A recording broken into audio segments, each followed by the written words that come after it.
All right, it's a starting. Let's see. Let me get over here. I'm gonna have to mute this. It still says it's waiting for me. 5 waiting scheduled for whatever. But it's not. It's just sitting there. I guess that's Oh, the delay. you're live.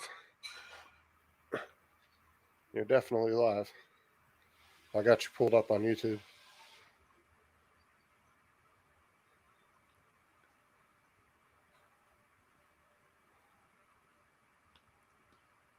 It's just there we go. There's the chat.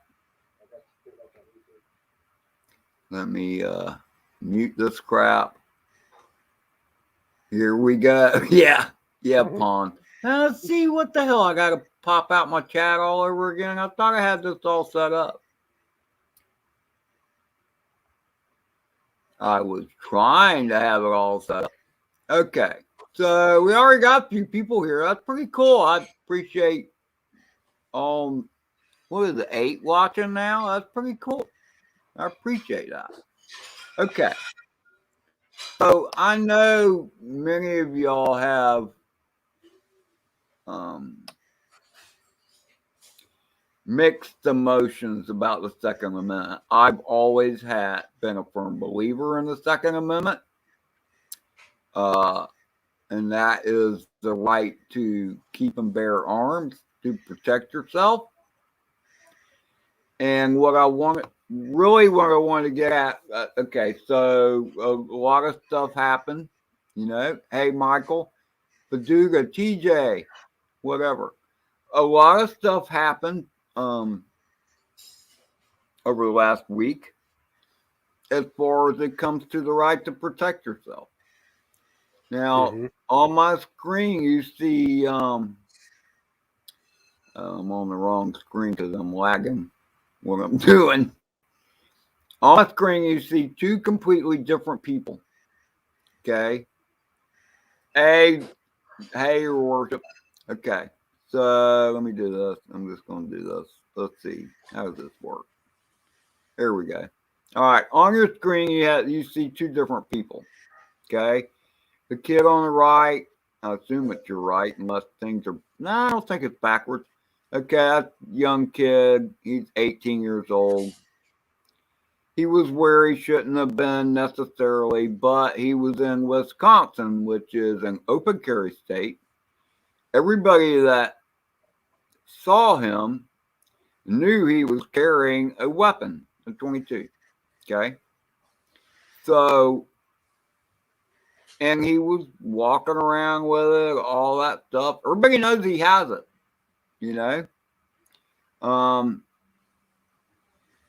So if you're somebody else in there and you see a guy walking around with, they call it an assault rifle. It's not. It just looks military-like. It's a 22 on steroids that can fire pretty quick. I'm not trying to say it's not a lethal weapon. It can definitely be a lethal weapon, but it was legal. It was legal. Wisconsin is an open carry state, and he was openly carrying it. So it's not like he was concealing a weapon or anything like that. Now, I don't know about you, but if I see somebody walking around with a pretty cool looking rifle or whatever, I might actually go up to him and say, "Oh, that's pretty good, cool gun you got there." But I'm not gonna try and attack them. No, not. I don't know. It just doesn't make any sense. And this is what really pissed me off about this trial, this whole trial.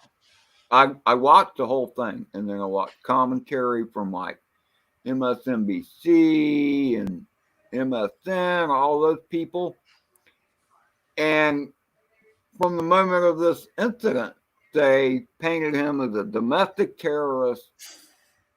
What was the other word? White supremacist. Yeah, and somebody sent me a message. It was Charlie. He said, I think it was Charlie. I'm not sure. This is like, he's the worst white supremacist of all because he only shot white people. How does that work? It just was all bullshit, and the whole media tried to make this about race. This had nothing to do about race. It really didn't. So I'm happy for the verdict. I'm very pleased about the way it went down, and the McMichael, not McMichael. I'm getting him mixed up with you, Michael McCrinkle. I think his name is McMichael, but that's a whole different story. I mean, they were trying to make it sound like Rittenhouse provoked the crowd and stuff just because he was running around with a gun. For me, the Arbery case, I can't remember his name, but the McDonald guy or whatever his name is, McMichael guy, they were actively pursuing this guy, and they were is stealing something. He didn't have a backpack. He wasn't carrying anything. What is he going to steal? Like a pack of nails? Now you could say he's scoping out the place, but they show a video of him walking around and his house being built. Now, I don't know about you, Justin, but hey, Robert, hey, DJ, Mr. Gauss, holy crap. For me, okay, I've never had the nerve to go up to Brando, as they call it. I've driven by many of them and thought about stopping. Oh man, maybe I could fly my whoop through here or something.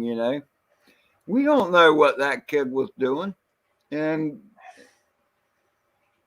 I've been on many of the construction sites, and unless you got a truck, you can't steal anything that's going to be worth any value of money.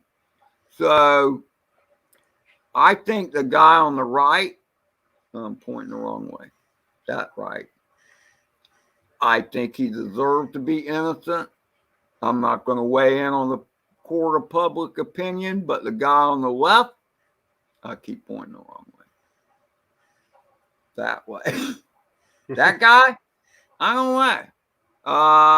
We have to wait. Hey, Maddie, we got to wait for the jury to decide. But see, this is the whole thing, is that people need to abide by what the jury says.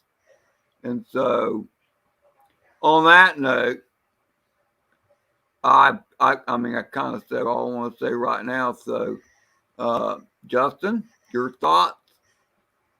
Well, my thing is I really believe that the whole case for Kyle Rittenhouse was exactly the way it should have went, but he should have never went to trial to begin with, because it was clear-cut self-defense, regardless what anybody wants to say. But what really concerns me is, I'm going to read this article.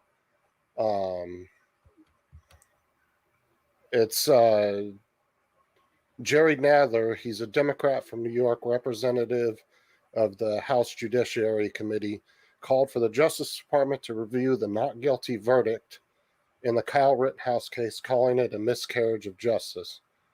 Nadler pushed and debunked the claim about Rittenhouse in his call for federal review, saying that the teenager was armed when he crossed state lines, which has been proven it didn't happen. His father and grandfather actually lived in the town where this happened, in Kenosha.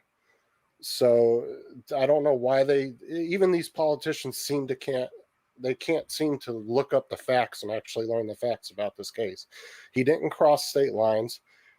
By law in Wisconsin, legally he could carry that gun because of the length of the barrel, because they have a certain law in Wisconsin saying that underage can't open carry unless the length of the barrel is a certain length, which his was.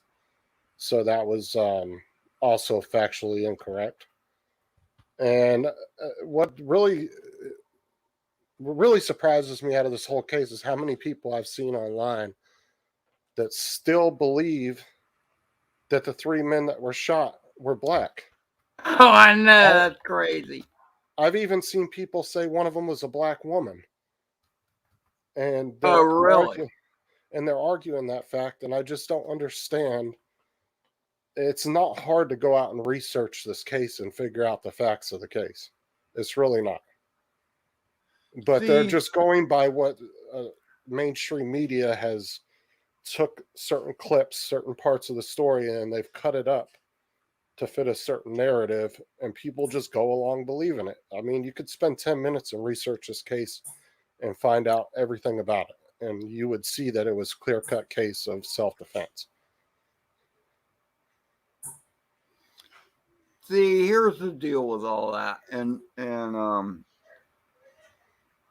this to me is what I think.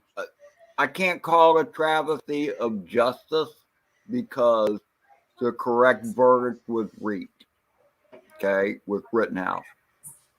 But man, they tried to do everything they could, the lamestream media, to pollute all the people around, to make first they portrayed it as racism, even though they didn't shoot any black people.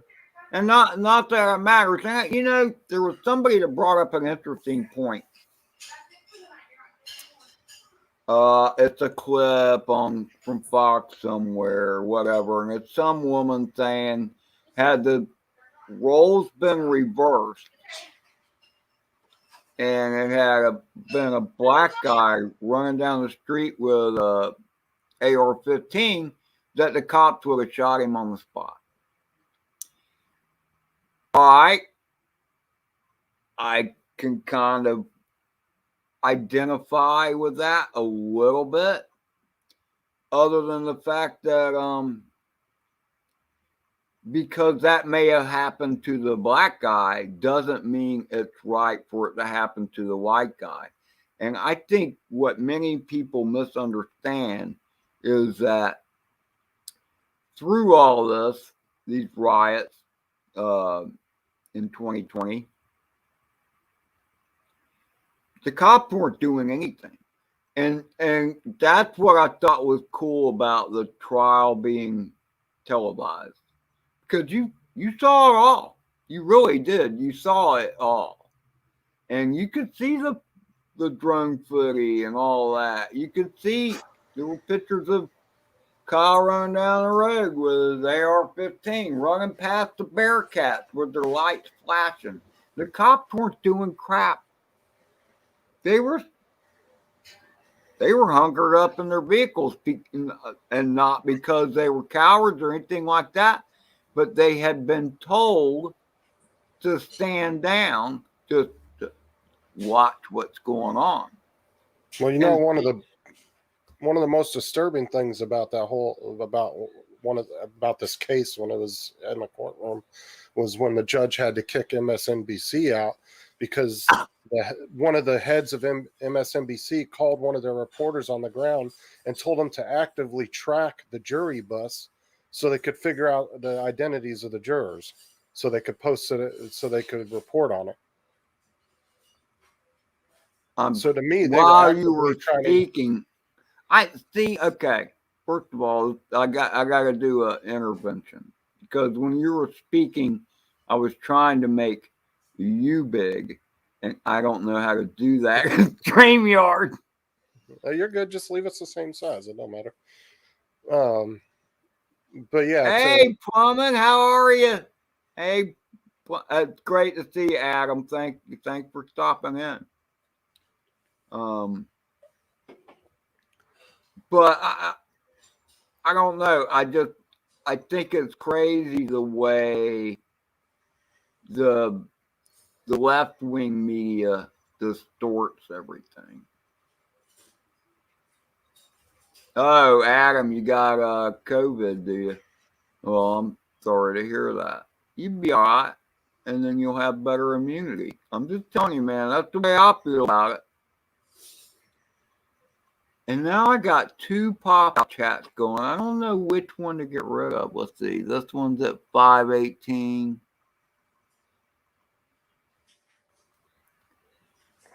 Oh, they're the same thing, I think. All right, let me try and clean this up a little bit. So anyway, I just yesterday I was doing an electrical job, and Justin, the man on your, I guess it's the right,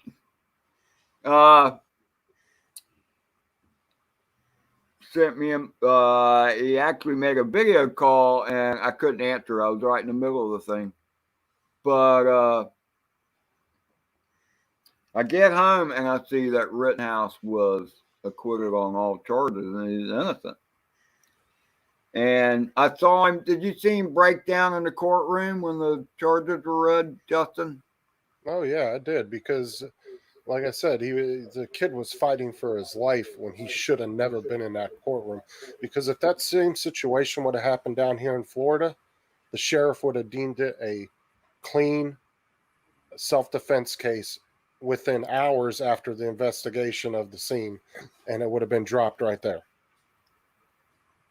It would have never even hit the courtroom. The state attorney wouldn't have allowed, because if a district attorney here in Florida tried to try that, I guarantee you the attorney general for the state of Florida would have thrown it out immediately.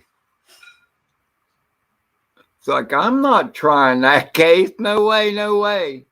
It was a politically motivated case to try to get this kid in prison.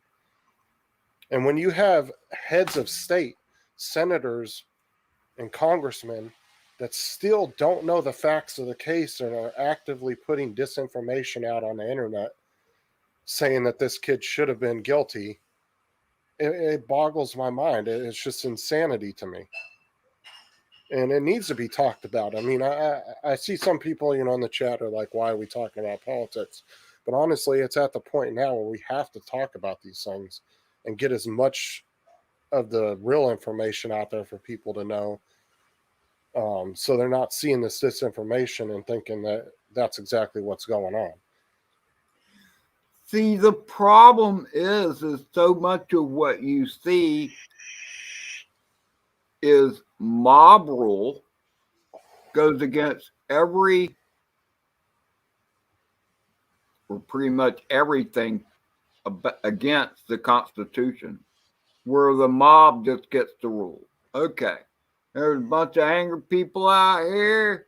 Just let them do what they want, have their peaceful protest, and burn a bunch of shit down.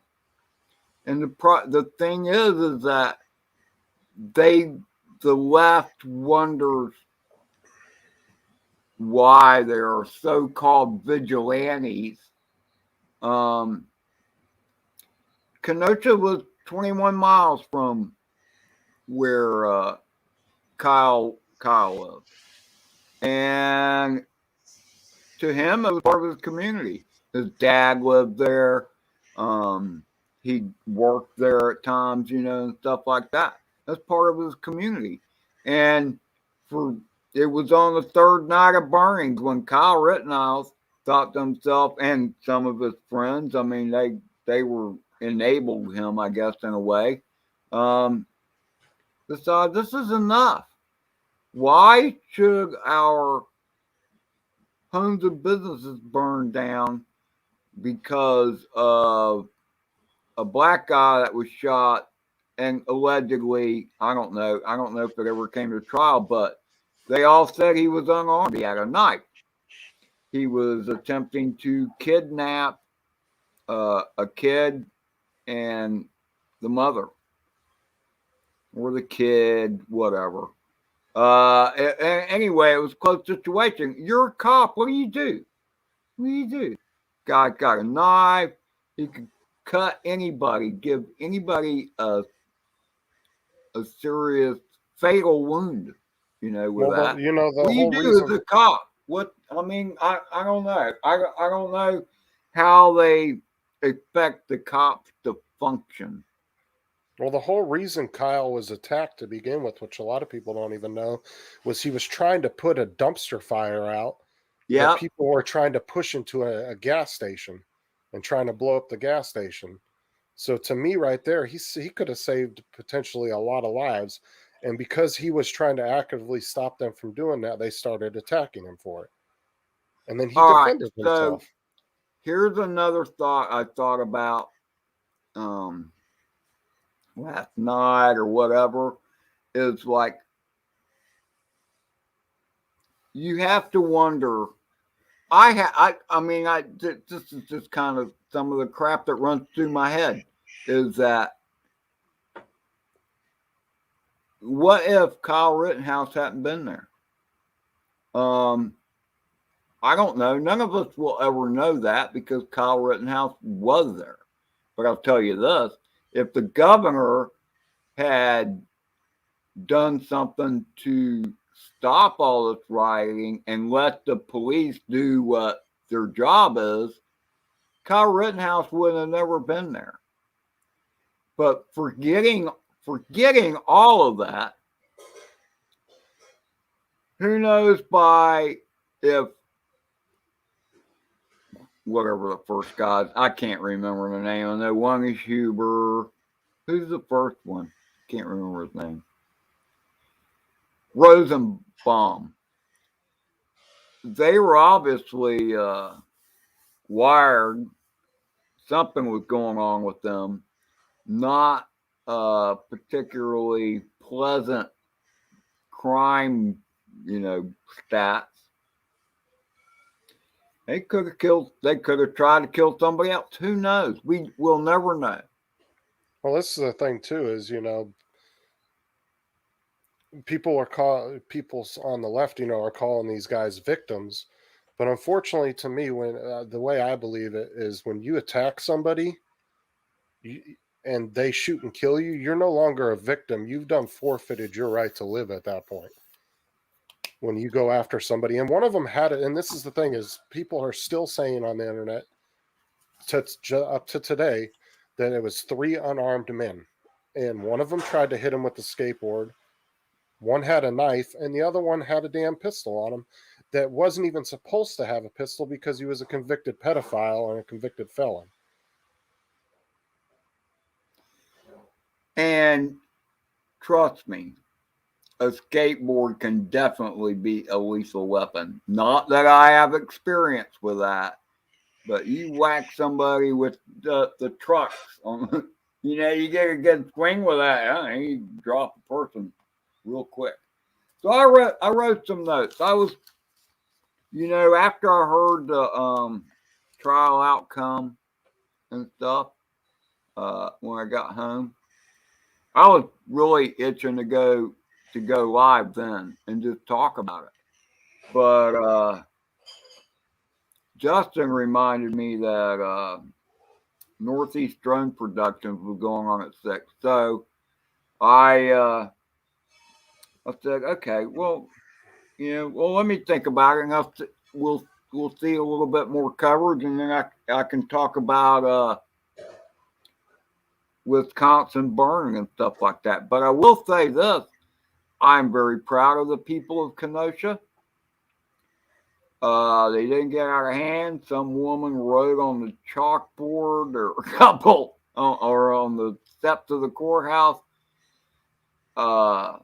Couple scuffles here and there, but no burnings. It all went very well. And you know why that is? Because the people of Kenosha lived through that shit a year ago, and I bet they could identify with the fact why somebody would want to, protect property, not destroy it. Well, this is the thing with a lot of these riots too. Probably close over half of them aren't even from the cities that they're rioting in. Exactly. Bingo. They see where the big riots are going on that are near them, or within a 50-100 mile radius. They rush there because they're looking for a shopping spree. Half the people out there aren't even protesting what they're out there rioting about, or let's not even call it a protest. Let's call it a riot, because that's what it is. They're not out there rioting over the situation that caused it. They're out there rioting because they're just trying to get free shit and smash stuff. That's it. Yeah, I mean, it's like boys out on the town kind of shit, you know. Exactly. I don't know. I just, you know, the whole stuff that. Oh, and by the way, let's see, more Portland especially, and I feel sorry for the poor folks in Portland that are of a right mind, and in Washington State that are of a right mind. But there's a lot of knuckleheads out there. I mean, there really are. There was more unrest in Portland than there was in Kenosha, and the same thing in New York City. I mean, Carlos, he was in here a minute ago. He might still be. And in Brooklyn, there was big protests, but they were peaceful. They didn't break anything. Just kind of walked down the road. They did block the Brooklyn Bridge at one point. I was watching that. So, you know, I don't know. I felt the urge to talk about some of that, you know, because I know people. I won't name their names, but people that I'm with Messenger on and stuff like that. And I said stuff about Rittenhouse being free or whatever, and then the reply would come back, "Oh yeah, he gets to kill 3 people, and gets off with nothing." And I'm like, I had to reply back. I'm like, well, first of all, it was only 2 people, and they attacked his ass. So and the way the lamestream media was playing it was, oh, he went to Wisconsin to shoot people, to gun people down. He's an active shooter, whatever. He never shot until he was attacked. Well, and like I said, you know, the other day when we were talking, if shit gets worse and shit hits the fan, there's going to be no room for being a passive person. You're going to, at some point, you're going to have to pick a side because there's not going to be any room for passiveness. I mean, well, see, the problem with that, though, Justin, is there are too many people that aren't passive. In that, well, I worded that wrong, but you think about it, the people on the other side aren't passive at all. They can get quite violent, you know. I guess you're talking about the people in the middle that don't do anything, right. But That's what I'm saying. You know, because you have two groups of people right now. You have people that are defending America and the Constitution and the beliefs of the United States, what we've founded on, and you got the other side that's actively trying to destroy everything. There is, at this point, I don't see a middle ground. There's just not. and it seems like we're outnumbered a lot of times. It does.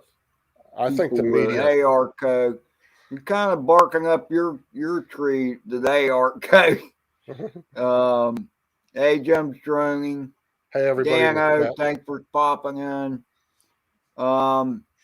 Just, I mean, this is like a kind of political thing I'm doing here right now, along with Justin and Drones 863. And I don't know, just speaking our mind. If anybody would like to, what the F, Mike? What the hell? No, he's just messing with me. No, That's not they Mike. do, Robert. Hey, Robert Glazier, thanks for popping in. And yes, nice comment from Carlos. Middle ground is dead people. Okay. So you got the good on the left and the good on the right. Depends upon who you are, how you might think that goes. Oh, crap. I just heard some echo.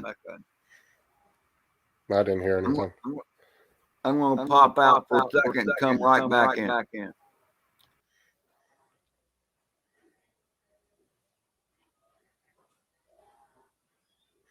I don't know. What do you? I guess you guys are all talking in the chat about. I don't know what your guys' thoughts are on all this, but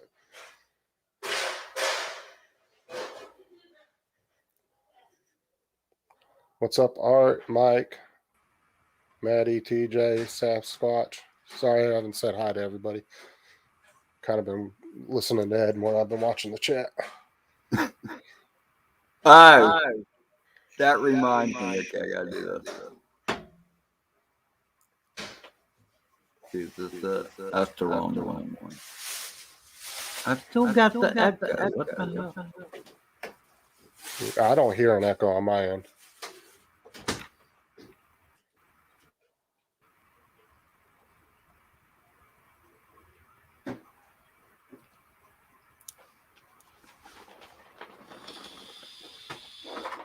So you gonna hear an echo? No. Oh, what Mike? Look at that.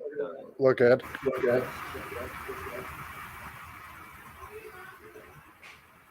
I know. I tried to leave.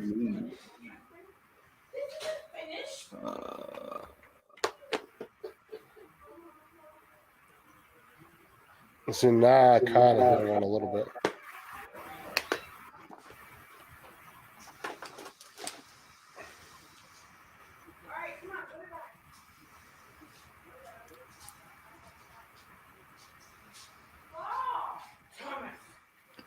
That's YouTube. I didn't order any, Mike. Somebody gave me some. They ordered a bunch off of Amazon and gave everybody like 10 or 15 each. Hey, I know it's not you, Justin, but could you just leave for a second, come back in? Yeah, hold on. Let me get out of here real quick.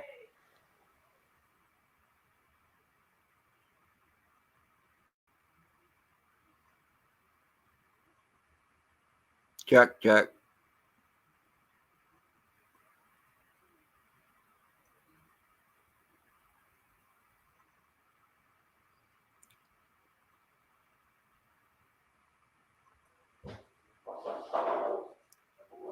Okay, how we doing? I don't hear nothing now. I don't hear it either. So cool. It's weird when this happens is because I've had it happen before and I can never discern what I did to make the echo happen.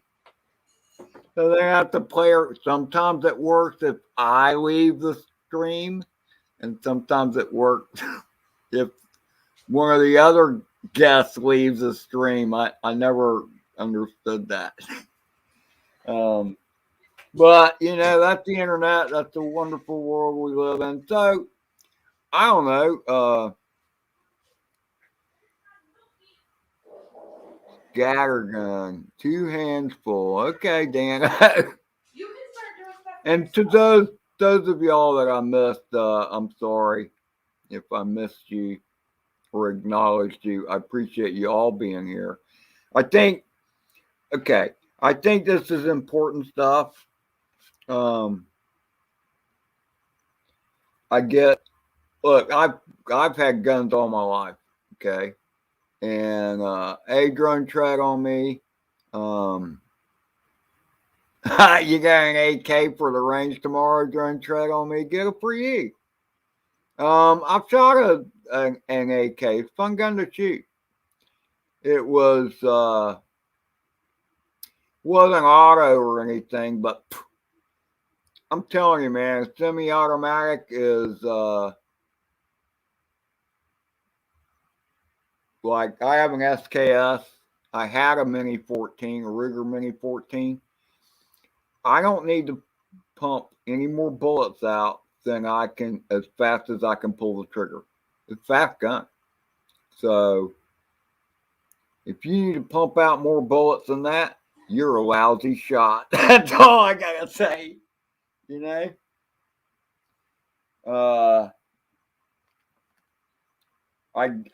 had a 44 Magnum and it was a 6-shooter. It was a Clint Eastwood kind of gun, like Dirty Harry kind of gun. And He's like, well, yeah, but it's only got 6 rounds. I'm like, I only need 1 to take care of you. You know what I mean? So, no, you're absolutely right, Sam Squatch. There's a cool thing. I've seen this cool advertisement on YouTube, actually.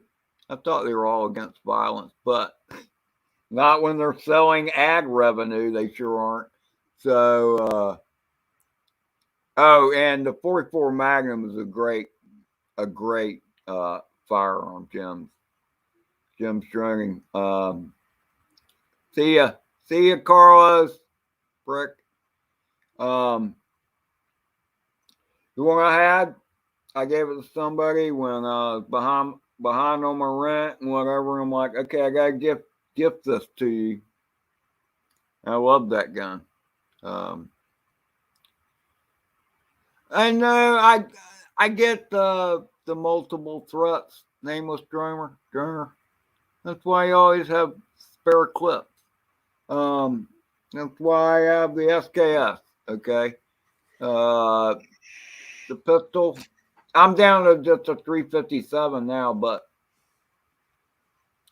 and it's a revolver as well. But they'll never jam on you. But uh, no, you just need to be vigilant and ready to protect your home. Actually, Lewis, a swing and some marbles can be pretty damn deadly. Yeah, I mean, but I bought a swing shot. There was where I lived a few years back. Uh, there was a hawk that used to aggravate my birds, and I kept birds on my screened in porch in the back of the house, and so I mean it was bugging my birds. It would fly around, real close to the screen and stuff like that. So I got the slingshot and I got some ball bearings, and he was perched up on the pine tree, and I shot once, shot twice. I was just wanting to ring his bell. Okay, I was gonna like chase him away. So I couldn't even tell where the smaller marbles or they were lead balls. I couldn't tell where they're going, so I got the bigger size of 3/8, and I could see it. And it was 3 shots. Took 1 shot, kind of saw the trajectory, saw the second shot, got a little closer. I think I hit the branch he was sitting on, but he just ruffled his feathers, basically laughed at me, and then uh, the third shot clocked his ass right in the head. And I mean, look, you all have seen World War II videos, I'm sure, where when a plane gets a shot and it does this spiral down thing, it's, there's a term for it. Death spiral, spin of death, whatever, a couple names. When you're playing is you just can't fly. So anyway, so this cat, this hawk, I rang his bell for sure. And then I saw him do that. He took off and then he did the spiral down thing like a plane crashing, And he crashed behind a flower bed we had. So I couldn't tell what was going on with him. I'm like, oh my God, hawk is a protected species. Oh shit. Across there was a pond that passed the backyard. And then on the other side were a bunch of condos or something. I'm like, a golf course. There was a pond, golf course, and then condos. I'm like, oh God, I hope nobody saw that. Oh shit. So I worked up enough nerve to walk out there and the hawk was on the ground. But he wasn't laid out. He didn't have his feet up in the air or whatever. You could tell he just had the crap stunned out of him, you know. And so I'm like, oh well, shit. Now I need to catch him and give him first aid. He probably would have ripped me to shreds. But what do you got? Hey, I got to interrupt my story because trying to tread on me says when I drive to Florida, I can legally carry from Virginia to Florida, except South Carolina. So what? You put it in the trunk then? Drone tread on me? Yeah, because some states will accept your Oh, because it's concealed carry. what they reciprocate. Yeah, you can. Some states they'll accept your like concealed carry and your permits in their states as well. I'm trying to think of where it is. It's Ohio or whatever. That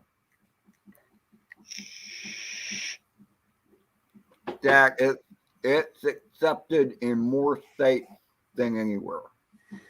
I don't know why that is. And yes, I can see New York being sketchy. Drone tread on me. I can absolutely see that.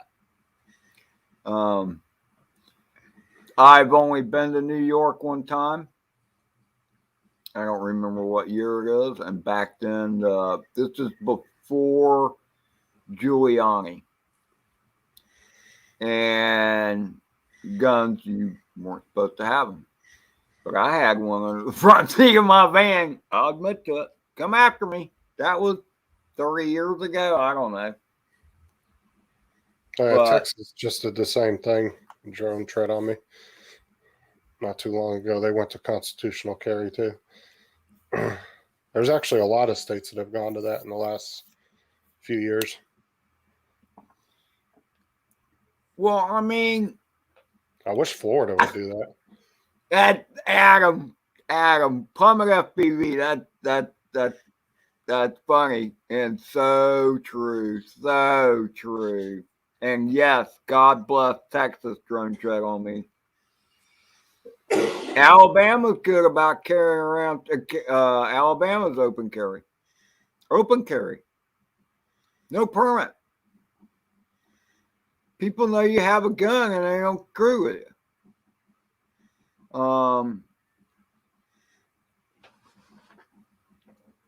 I mean, this is the whole. I don't know. You can go two ways about this. With Florida law, it's not open carry. It's concealed. But you can get a concealed carry permit. Well, you can open carry if you're hunting, fishing, or camping, but you have to be going. You? But you have to be going to it or coming from it to have your gun on you. So as long as you're going fishing, because there's been people that have done videos on YouTube where they've open carried AR-15s going to fish off of a pier, but a lot of the cops in Florida, some of them aren't educated on it, and they've gone up to these people, took their guns, and then like a captain showing up to the situation was like, nope, you have to give them their guns back. As long as they're fishing, camping, or hunting, they can have it. I'll be darned. I did not know that. I just I see people from different places, and I guess it's all how they've been brought up or whether they were around guns or at all during their life, but there are a lot of deadly weapons out there, and the deadliest weapons don't seem to be guns. I think the deadliest weapon out there is the everyday automobile. I mean, how many people die in those things every year? How many people do other people kill with their deadly weapon, the automobile? There's a bunch because they're not paying attention to what they're doing. And I think that most of the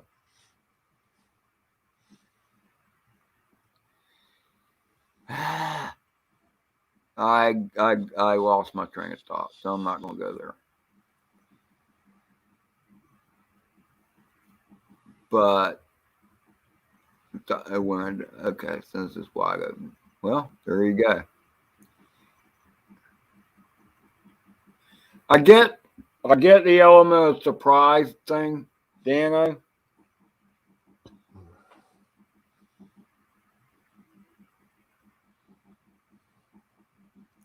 But I don't like surprises. Yeah, Adam, I'll buy that. I'll absolutely buy that.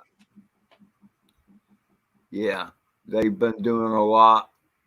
They've been doing a lot of that, Adam, over the last couple weeks. It'll be interesting to see. Okay, we're still in the politics thing, kind of over the shooting thing. I think most people hear about the First Amendment, think Rittenhouse is innocent, and are saying, okay, what the jury said was okay. The only thing that makes me concerned is like when I said that, the head of the Judiciary Committee is trying to get the feds involved now to try to get them to like charge him with federal crimes or something. They're trying to dig up anything they can to destroy this kid. And that's concerning. I really hope that doesn't happen. You know for a fact that Fox to be all over this. Not that, Don Lemon and some of the others would probably be all over it too, but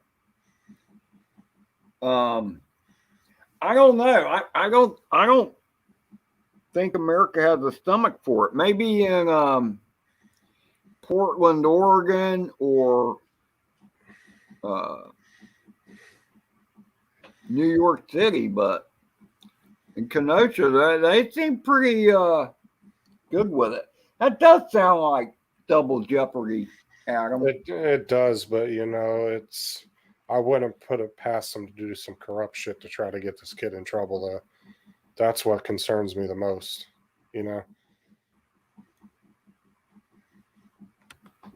I gotta step out for a second. Nature calls. Take it on, Justin.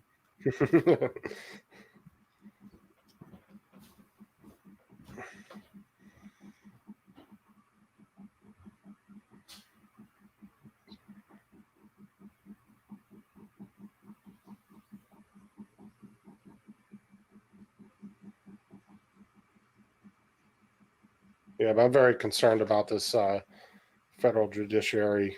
Oh, what was his name? Let me look it back up again. It was Representative. Let's see here. I had it here. Let me pull it back up.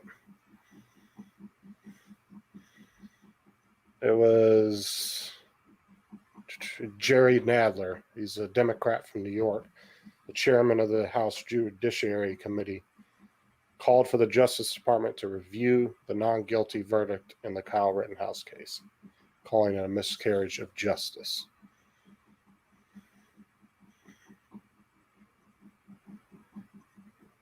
So I don't know if they're just trying to dig up anything that they can on that maybe that they hadn't charged him with, that they're trying to just find anything that they can bring up.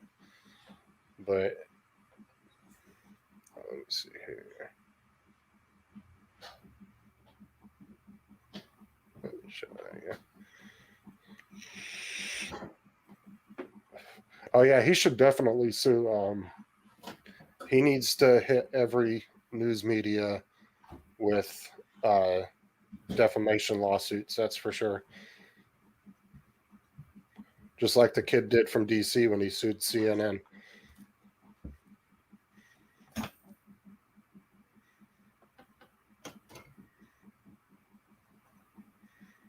But I was real surprised. Actually, earlier I saw a CNN clip from CNN where they actually had admitted that he didn't cross state lines and that he was legally carrying a firearm. I couldn't believe CNN was actually telling the truth for once.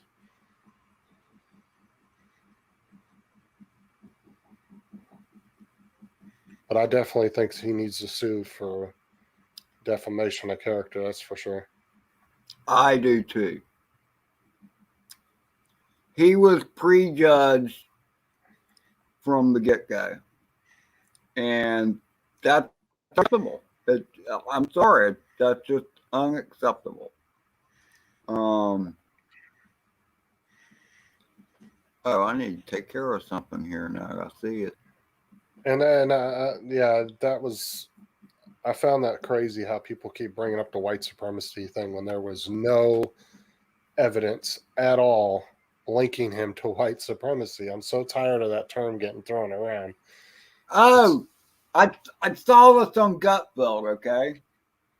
So I think it was Geraldo. Geraldo can see such a jackass sometimes. But, oh, he tried to say that this was a white supremacist signal. No, that was Now, a game that people played back. You know, remember when they used to do the little circle below your waist, and then if the person looked at it, you punched them in the arm? I mean, I don't know. I mean, I've been around a few years, okay? To me, this always meant okay. Right, Everything's okay. but there was also a game that people played for a long time too, where they would put that below their waist, and they would try to get you to look at it. And if you looked at it, they would punch you in the arm. It was just a stupid game guys played.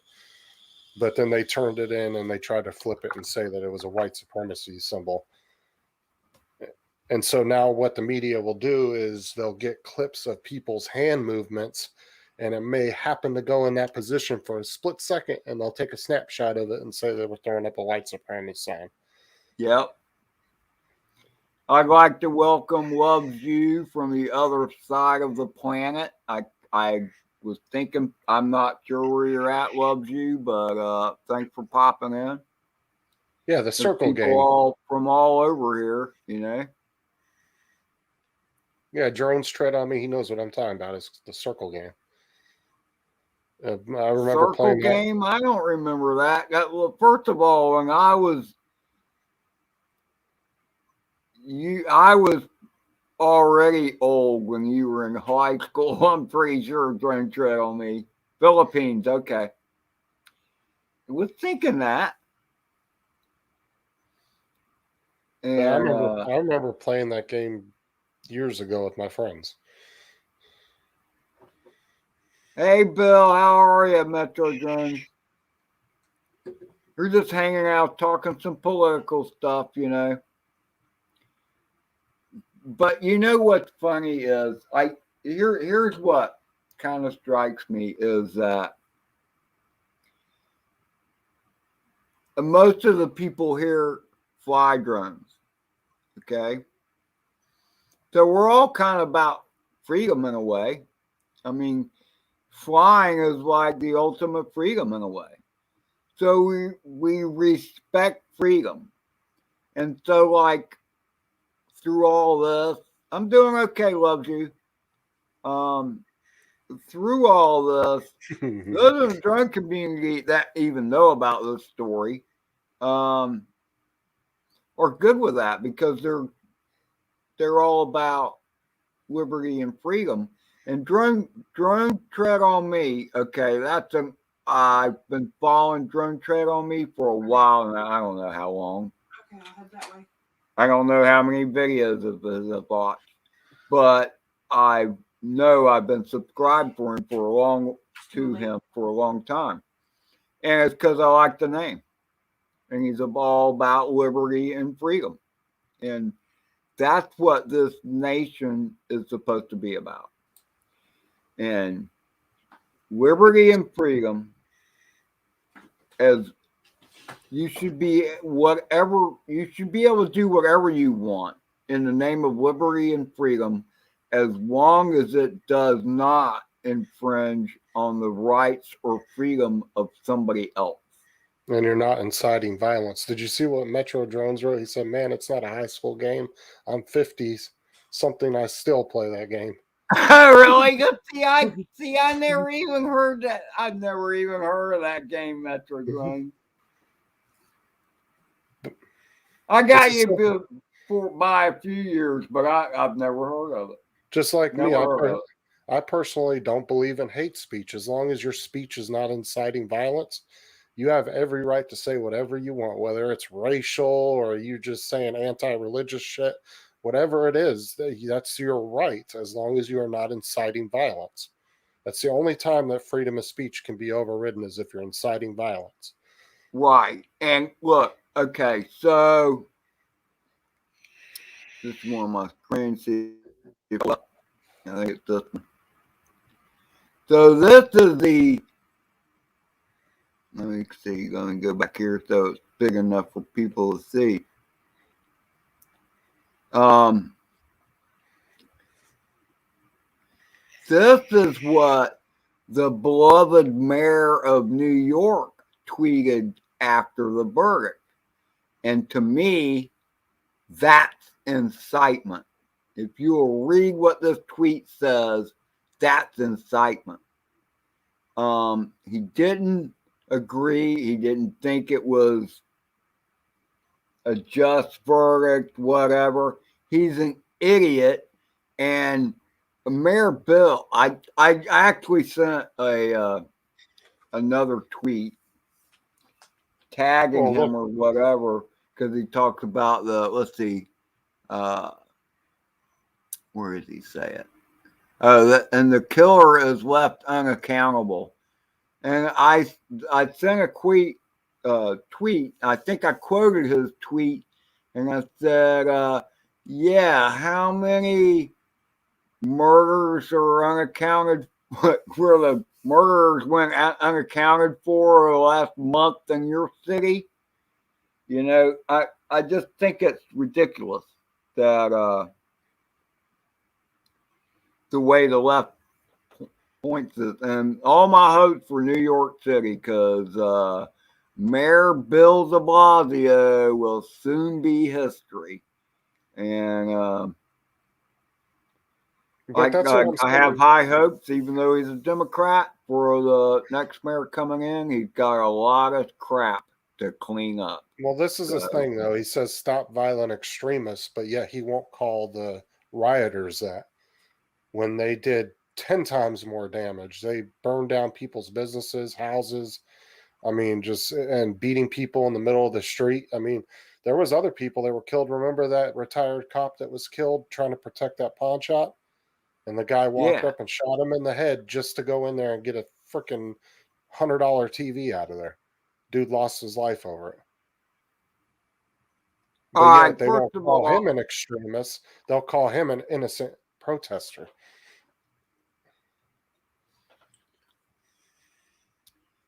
well, I see nameless drummer.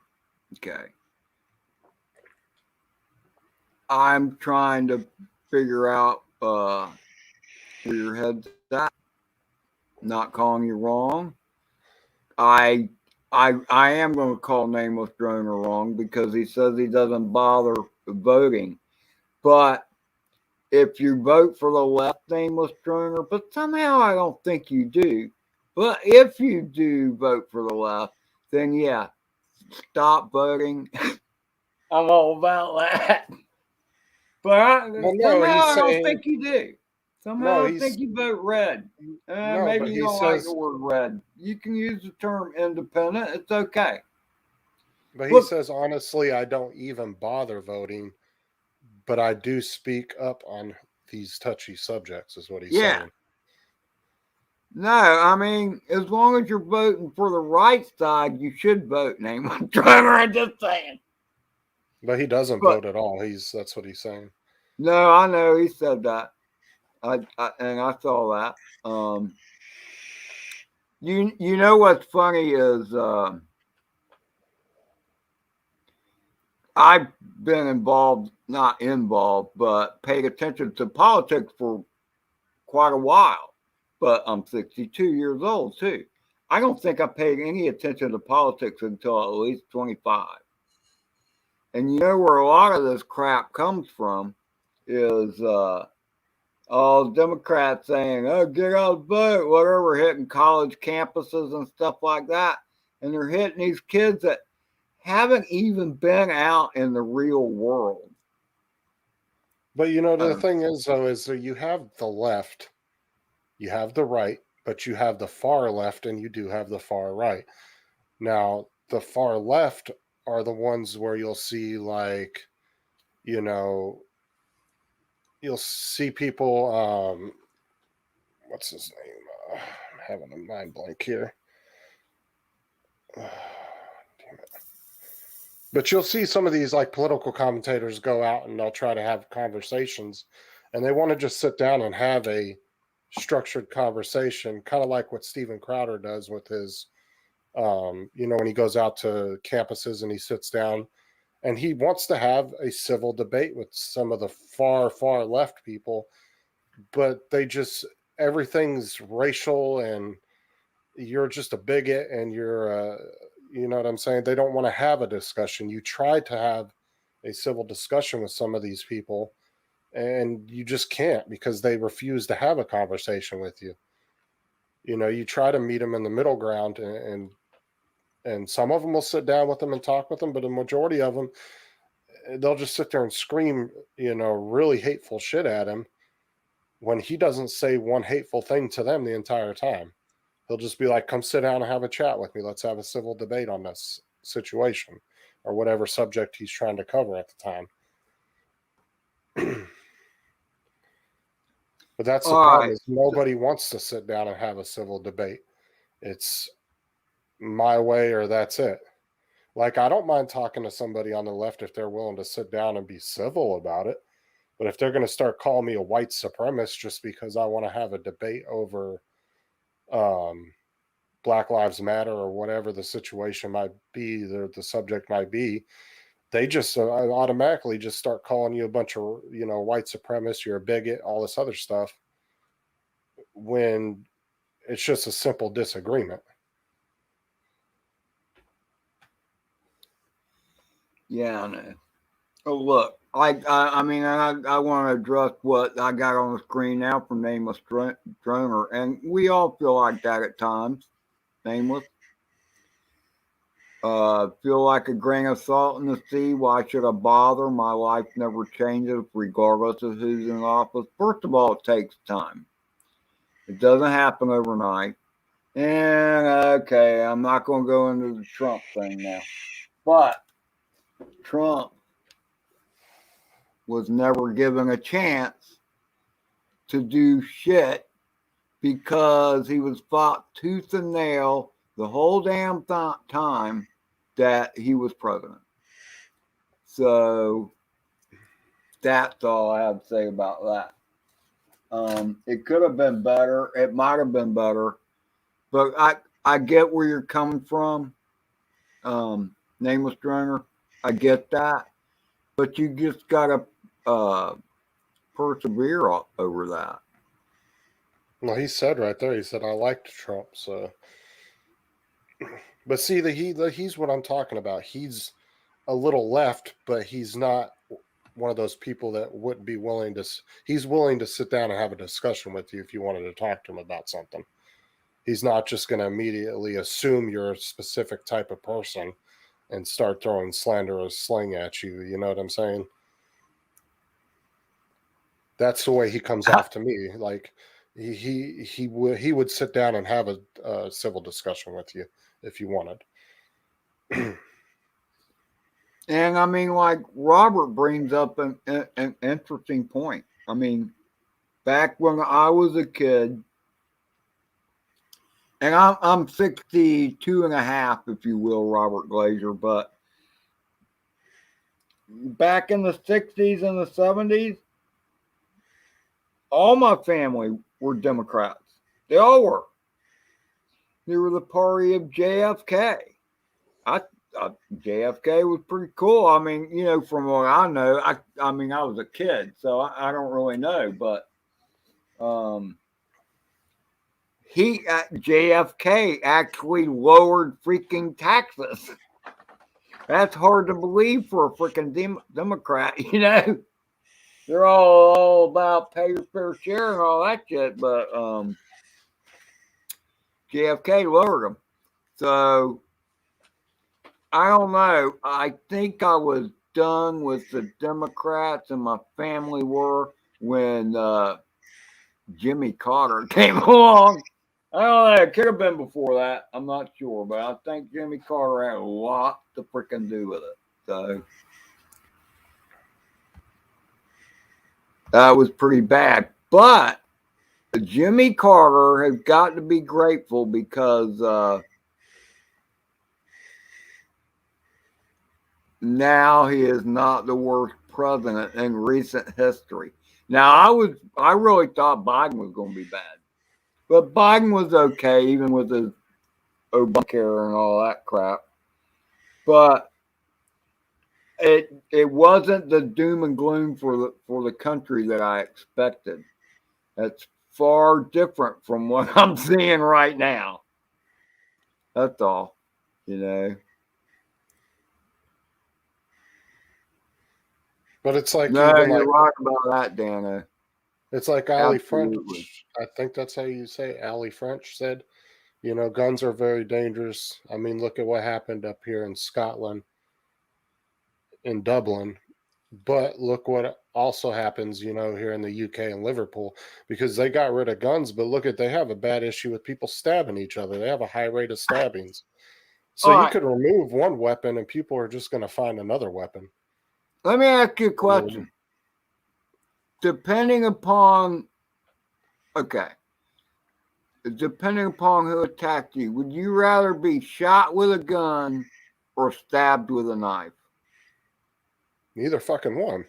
I don't want to find out. I don't want to I don't want to test that test either one theory of them. about which one is worse than the other, but I don't know. I just somehow it just feels like being stabbed to death would be worse than being shot to death. I don't know. Maybe because it happens quicker. I don't know. Depends upon how good the aim is, too. Oh yeah, because our founding fathers always said small government was better. He'd rather be forked to death. And look, hey Dana, um, literally one of the earliest memories. Hey Allie, how are you, Allie? My dearest, sweetest Allie, how are you? Okay, it was a bomb. Okay. The earliest memory that I have that I can remember, putting in a chronological state, and granted, this was years ago. That was back in '63. It's hell and gone from now. But I remember watching JFK's funeral. Um, it was snowing, going to Arlington Cemetery, I guess to the Tomb of the Unknown Soldier. No, not that wouldn't have been where he went. The Kennedy Memorial, whatever. But I remember it snowing, and they had him in. They call it a caisson, and it's a wagon drawn by a horse or a couple horses. I don't know. I can't remember. I mean, that was a long time ago. But it was pretty cool. I mean, it wasn't cool, but that's my earliest. That's the earliest memory I can put a date on, and that would have been when was he buried in January? That would have been 1964, but he was assassinated in November 1963. Oh, Do you nameless. remember that, Lewis? I thought you were younger than me. How in the hell? Hey, Jim, above and beyond drones. What's up, Jim? Um, Nameless Drummer said I'd love to come on the panel and discuss politics one day. if somebody wants to come in, that's cool. You want to come in, Jim? I'll send you an invite. We can talk about this stuff. From the TV, was it a replay, Baduga? You're not that old. You're not as old as me. And I was only 4 years old when that stuff happened. You're a young fella compared to me, from what I understand. Hold on. You're a big fella compared to me, too. I just had to throw that in there. That's all. Jim said sure if you want to send him a link. Do what? Jim said, sure, if you want to send him a link. Oh, well, you have the link. Send Oh, it hold to on. him, would you? Because I'm feeling kind of lazy. Yeah, hold on. Let me pull it up here. No, I know he was killed in 63. I was born in 59, so I was 4 years old.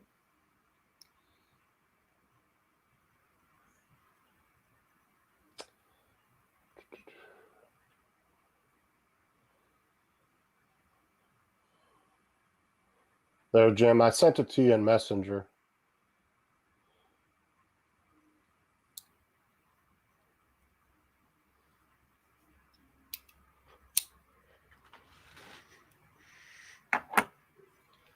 I'm just jacking my jaw. I just felt like getting that stuff out there and what's going on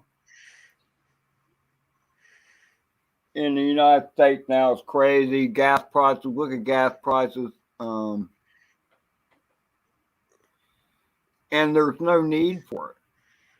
The first day Biden's in freaking office, he cancels construction of the wall, and now we have hundreds of thousands of people come across the border from Mexico, bringing social welfare recipients and drugs into our country. Well, he actually, I was going to say the other day, he actually wanted an investigation into the oil companies of why gas prices are so high.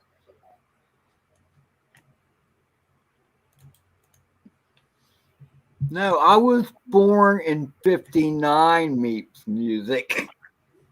I was born in 59 too, July 30th, 59. Really? Yeah, but I remember it. Do you remember how when the Apollo rockets went up, it was such a big deal? We had ones that you filled up by your water hose and then you pumped it and it shot up in the air. Watching that in black and white on TV. Wasn't until what, 64 that NBC came out with In Living Color, the Peacock? I don't remember. I remember when that happened as far as seeing it for the first time. I just don't remember the year. Justin, But I ordered a new remember chair. Do what? Oh, you got a new chair? I had to order a new chair. This thing is broken. Did you get you an actual computer chair? Yeah. Okay. I go through these chairs and I make sure they're rated for 220 pounds. I didn't even know they had these on them when you buy those fold-out chairs. I didn't know they had ratings on them. So now I made sure the tag says 220 pounds. So when I sit on it, it doesn't go. So you're telling me that you've collapsed a chair or two, huh? They rivet these things together and boom. Robert Glazer, what's up, buddy? Believe it or not, I have actually sat in a chair that folded on me. But, I mean, it was obviously defective. Hey, let me say one thing. I know you guys have probably already talked about it. If Kyle Rittenhouse was found guilty of anything, we were all fucked. Mm-hmm. The Fifth Amendment, right to remain silent, it goes out the window. The right to protect yourself goes out the window. This dude had a Glock 9 pointing at his face. I'd have shot your ass off too. Absolutely. Look, okay. I was just about to ask you what your thoughts are on it. Jim, this is what drove me crazy, okay? Especially me as a smaller guy, and Kyle Rittenhouse wasn't no huge guy either. And here's this deranged guy after him, grabbing out his gun. I saw two guys chasing him.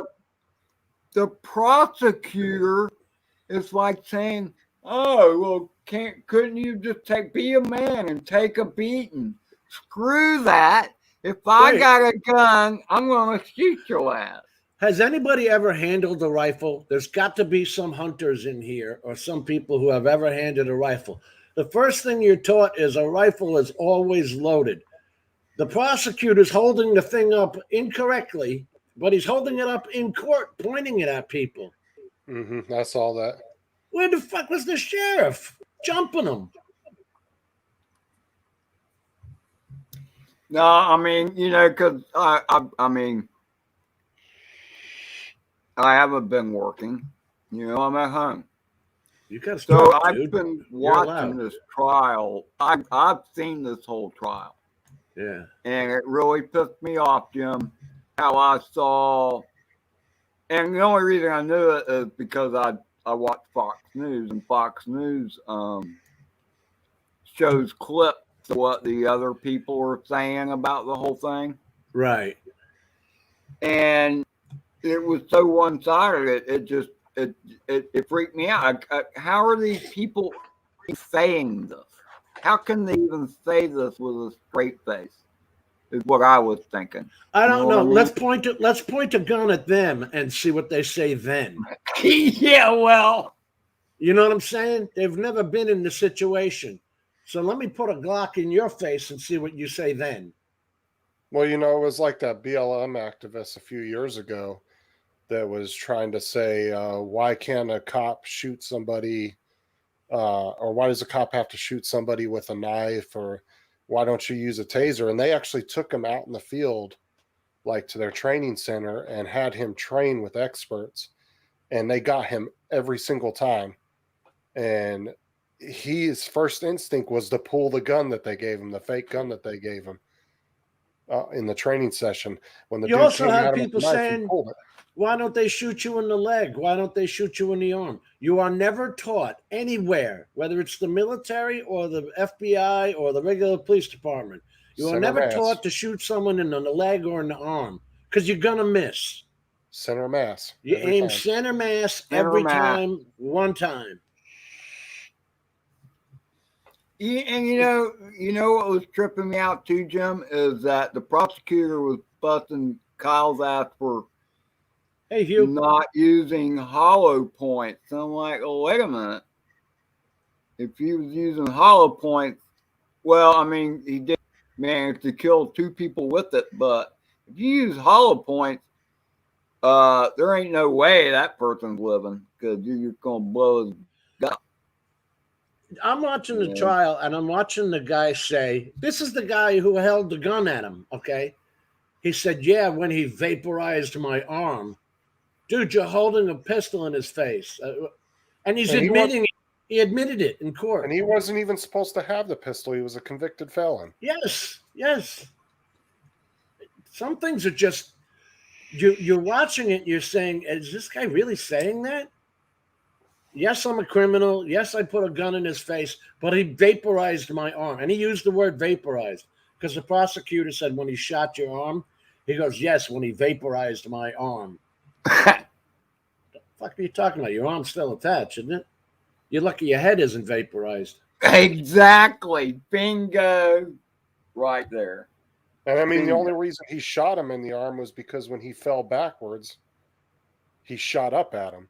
And it was just a quick shot. Like, if he would have had time to aim that gun correctly, he probably would have took a headshot on him. The only thing I can say, and I'll admit this to everybody and openly, I am totally ignorant as to what the hell is going on in Kenosha, Wisconsin. What is all this rioting crap about? Well, a lot of them thought that he was. This is the thing is, I've seen people on Facebook posting memes that say he crossed state lines, he was carrying a gun illegally, and he shot 3 innocent black men. They weren't even black. They were all white. That's what I'm saying. And he didn't cross state lines. His dad lived in the town, and the gun that he was carrying legally, he was allowed to carry it because of the length of the barrel. Right. Even though he was underage, he was still allowed to carry it. Yeah, they said he was all legal.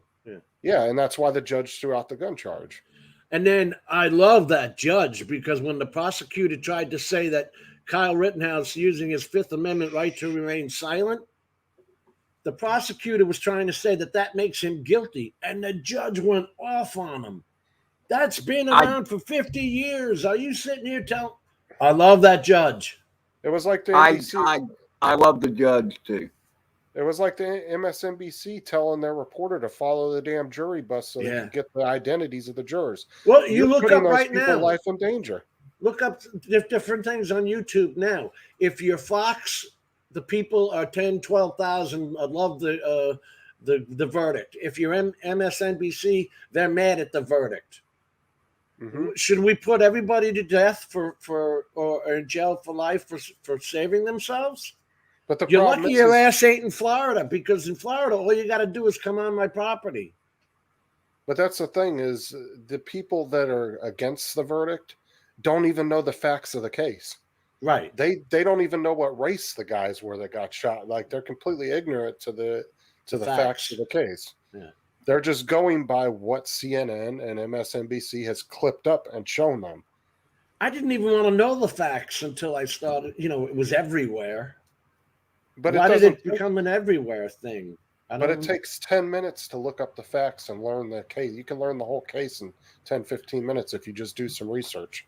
I'm getting pissed at the people who keep telling the police departments not to stop these things, not to break up these gatherings that turn into riots and looting and all that crap.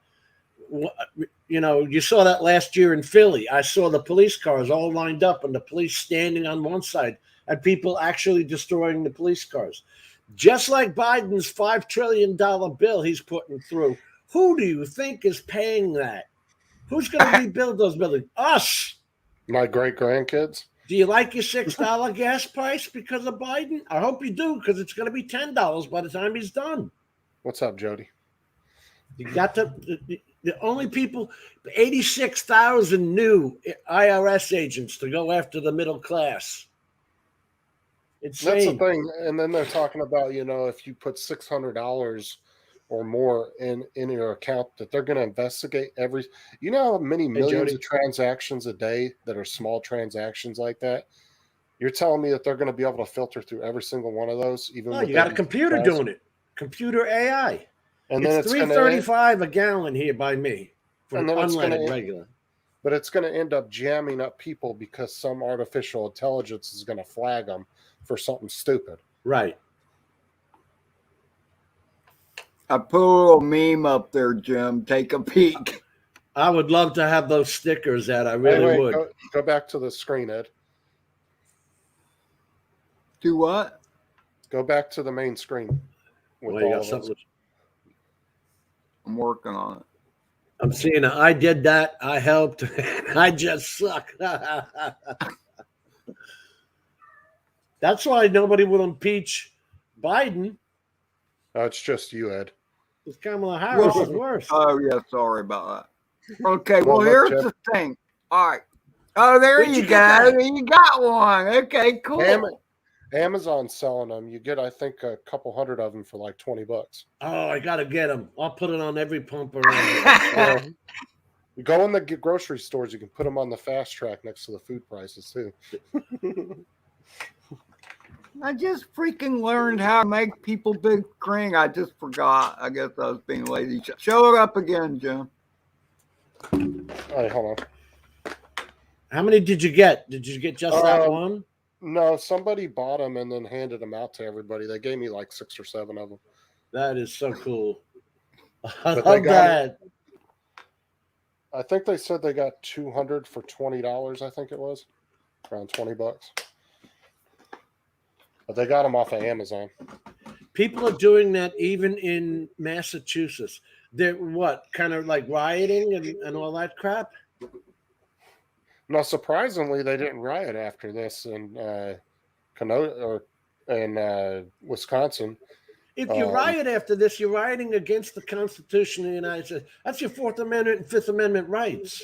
But like I said, the people that are rioting don't know the facts of the case. They just see, they hear unarmed black man when it was three armed white absolutely. Guys. Well, first of all, you heard Joe Biden calling him when he was a citizen before he became president. He called Rittenhouse a white supremacist. You can't sue the government because the government has indemnity, but you can sue Biden as a human being now because he said it before he was president. Well, and the thing too is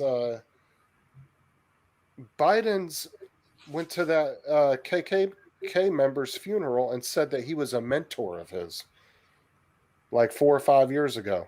Really? Yeah, he was the leader of the KKK back in like I want to say back in the 50s or 60s or something. And Biden went to his funeral and said that he was a mentor of his. Oh, that's what's his name? Robert KKK Byrd. Yeah. Oh, Byrd? Really? Senator Byrd? Yeah. Yeah, Oh, he yeah, said he Byrd was a Grand Klansman or whatever you call him. and Biden said he was his mentor. And Biden Well, my has said- God, he was in Congress for 90 years, or was it the Senate?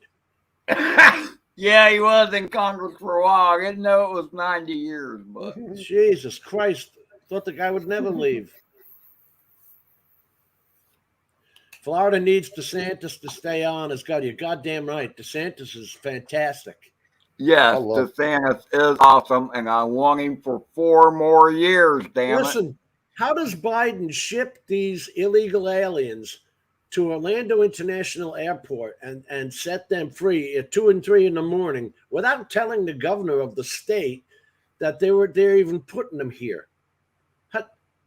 How does that make sense to anybody? So nobody.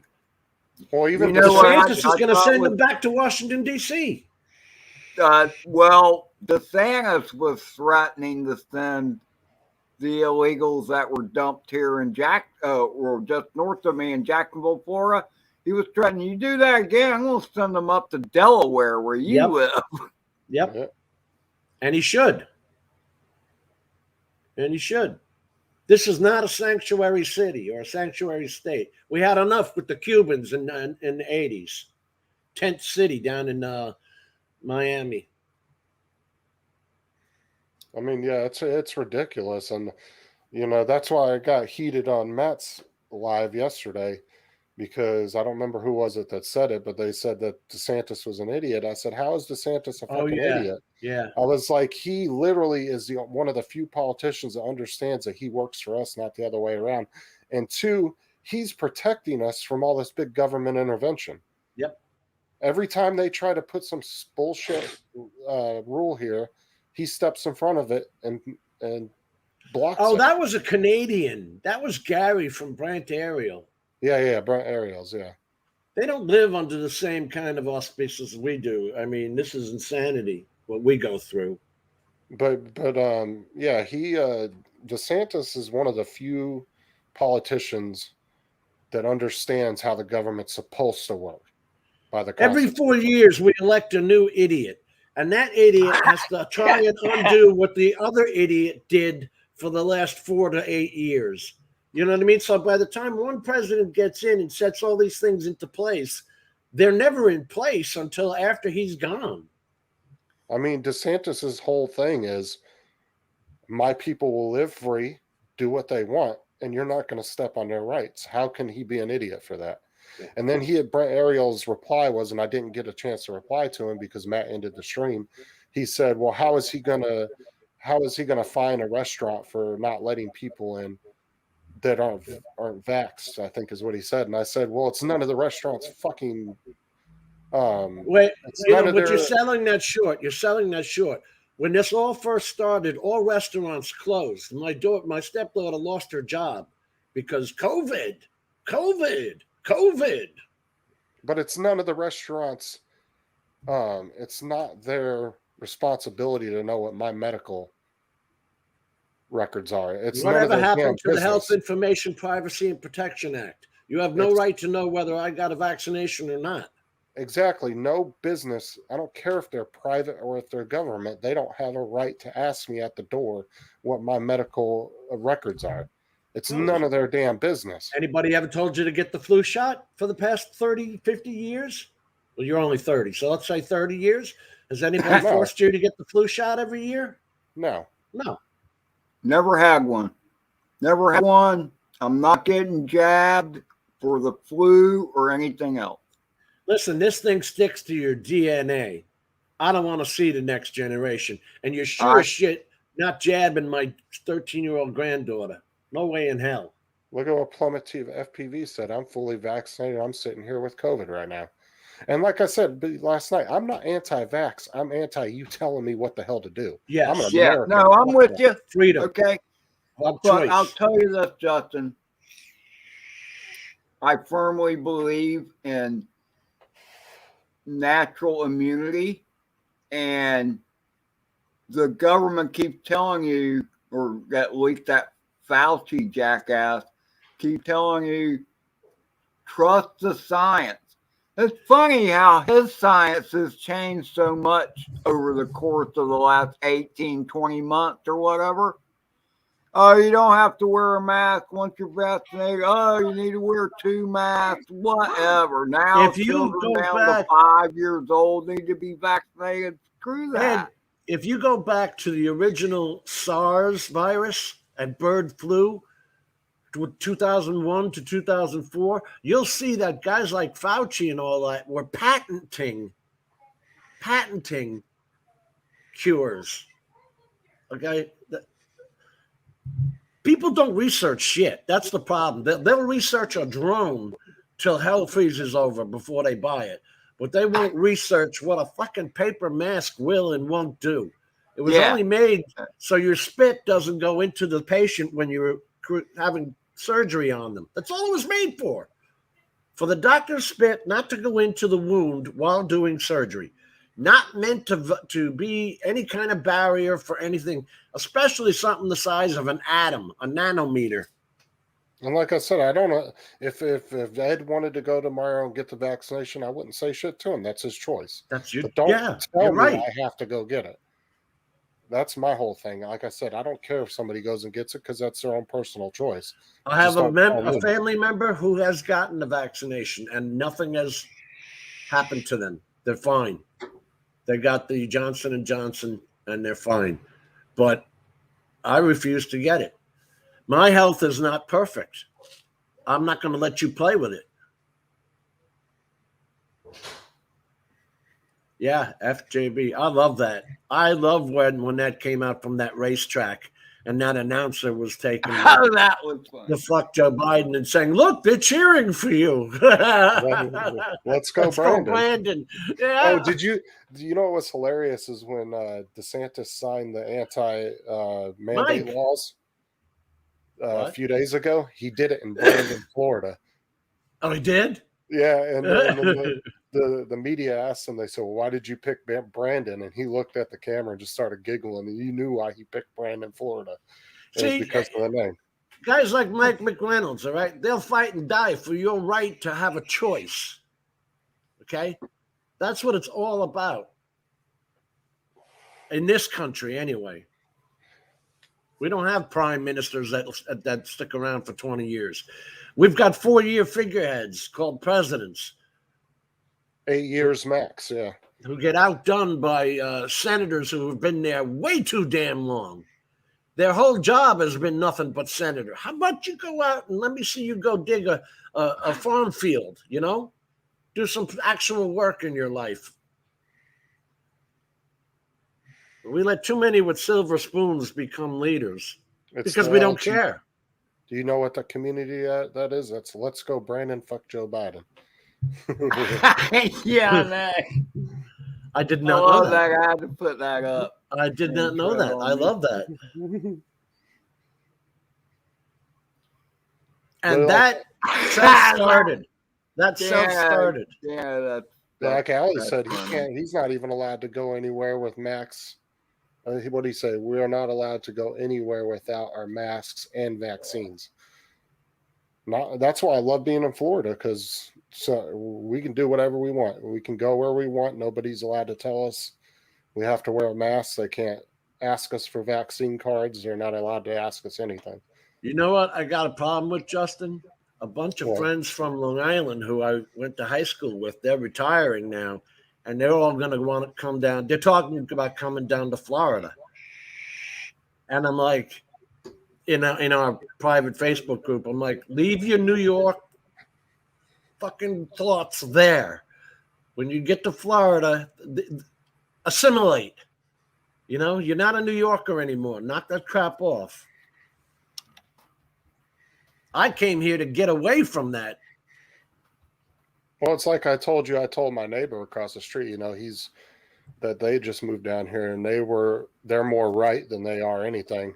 But they moved from Maryland down here, and I just told them. I said, I'm just letting you know, law enforcement down here don't play, and it's not like up north. I said, you got to mind your P's and Q's down here. I was like, because if you walk up on somebody and you try to fight them, they could pull out a gun and shoot you. Guess what? They ain't getting in trouble. It don't matter what color you are.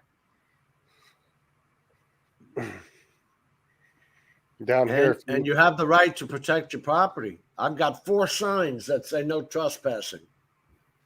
like down here, if you're a white dude and you shoot a black guy for attacking you, guess what? You ain't going to jail just because politics deem that because of public opinion. Because of 25 cents a bag. morality is what it is. Or the other way around. It doesn't matter what color you are. If you attack somebody and they shoot No, you, it doesn't. it's it. This is what trips me out is that all these commentators, Joy Reid is the worst, man. Oh my that God, woman yeah. is the biggest racist I've ever seen. She's black. She's not white, but she hates whitey. You can tell. She says it. And now I forgot where I was going with that. I only But saw her. Yeah, go ahead. they kept calling her. She kept calling it, this is white supremacist and whatever. And he didn't kill any black people, but it was a Black Lives Matter protest, supposedly. Hold on, let's bring up one little shred of drone talk since Michael Reynolds said he is flying around his new Mini SE. Congratulations. Yep, they just got it. No, I thought I addressed that.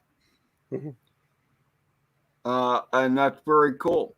That's cool, Michael. And Try and stay out of those things. This is one of my drones. Drone talk is perfectly acceptable. Hey, this ain't a cheap sport, drones. So anytime you can afford to get another drone is a good thing. I'm just saying it's not cheap. I mean, before you're done, you get your batteries, your accessories, your this, that. You turn around, you've got $2,000 into this shit. And you're like, how did that happen? You buy nicer drones than I do. Yeah, Ed, look at all the drones you have and all the parts you've bought and all the hours you've put into fixing them. Add that up into dollars and cents, and you're damn close, brother.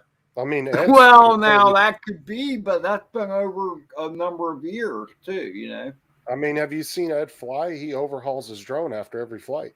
you, Justin. That's because he does some crazy shit. I see him flying through the ladder that's in the back of the truck, and I'm like, you crazy bastard. What's up, Bob Casey? Hiya, Bob. We're just hanging out and talking about gun rights and self-defense and all that crap. My American Legion saw this flag that Bob Casey made for me, and they want one. But now they just got to talk about which kind of emblems they want on it. It's $100 just to make it because it's solid wood. And it's handcrafted, but and Bob Casey does a great friggin' job, man. Oh, it's gonna last forever. I saw it live during the drone meetup last spring, and that was awesome. I loved how I used the shells in it in the center of the stars. That's awesome. Did you see what Joe Blaylock wrote? He said, "I'm with PETA, people eating tasty animals." Yeah, yeah, there you go. Yeah, I've never heard that before. That's hilarious. You never heard that before? No, that's funny though. No, that's been around for a while, but yeah. See, I suck at that part. I've never really cleaned an animal before, other than a fish. I can fillet a fish pretty good, but comes to a deer or a hog or anything like that, No, I doesn't mean I don't mind eating them. I'll That's tell you funny that because right now. that's the only two I have ever done is a deer and a hog. Oh, Michael McReynolds. Yeah, that's a really good little drone. Everybody kind of forgot about the Mini 1 when the Mini 2 came out. They kind of bashed it a little bit, but by all means, it's still a great drone. And there's nothing wrong with the Spark either. No. Still putting out good footage. Look at the original Phantom 4.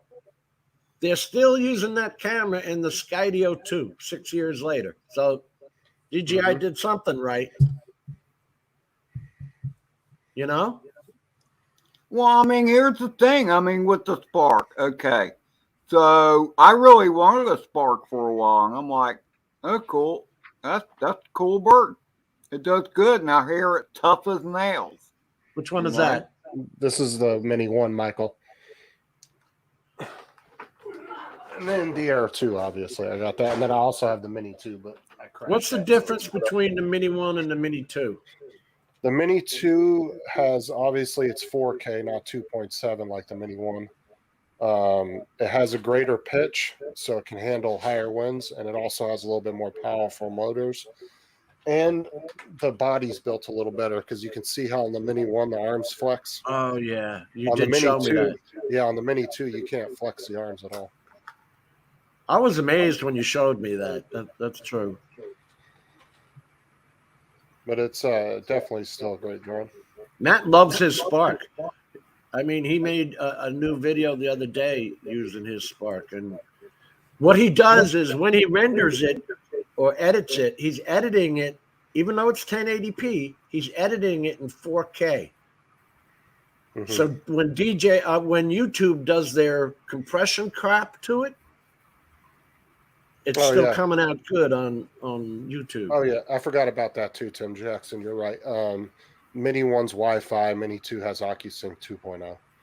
I did forget about that. So he's correct on that. Don't they use two different kinds of batteries too? Yeah, but you can use the Mini 1 batteries in the Mini 2. You just can't go backwards. You can't use the Mini 2 batteries in the Mini 1. That's weird. But yes, they use two different batteries. That is weird. I actually have both batteries here. This is the Mini 2 battery. This is right. And then this is the Mini 1 battery here. Well, obviously you have both of them then.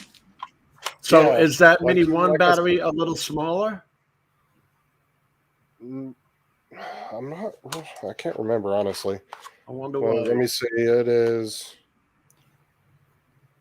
Well, one's a lipo and one is the other kind.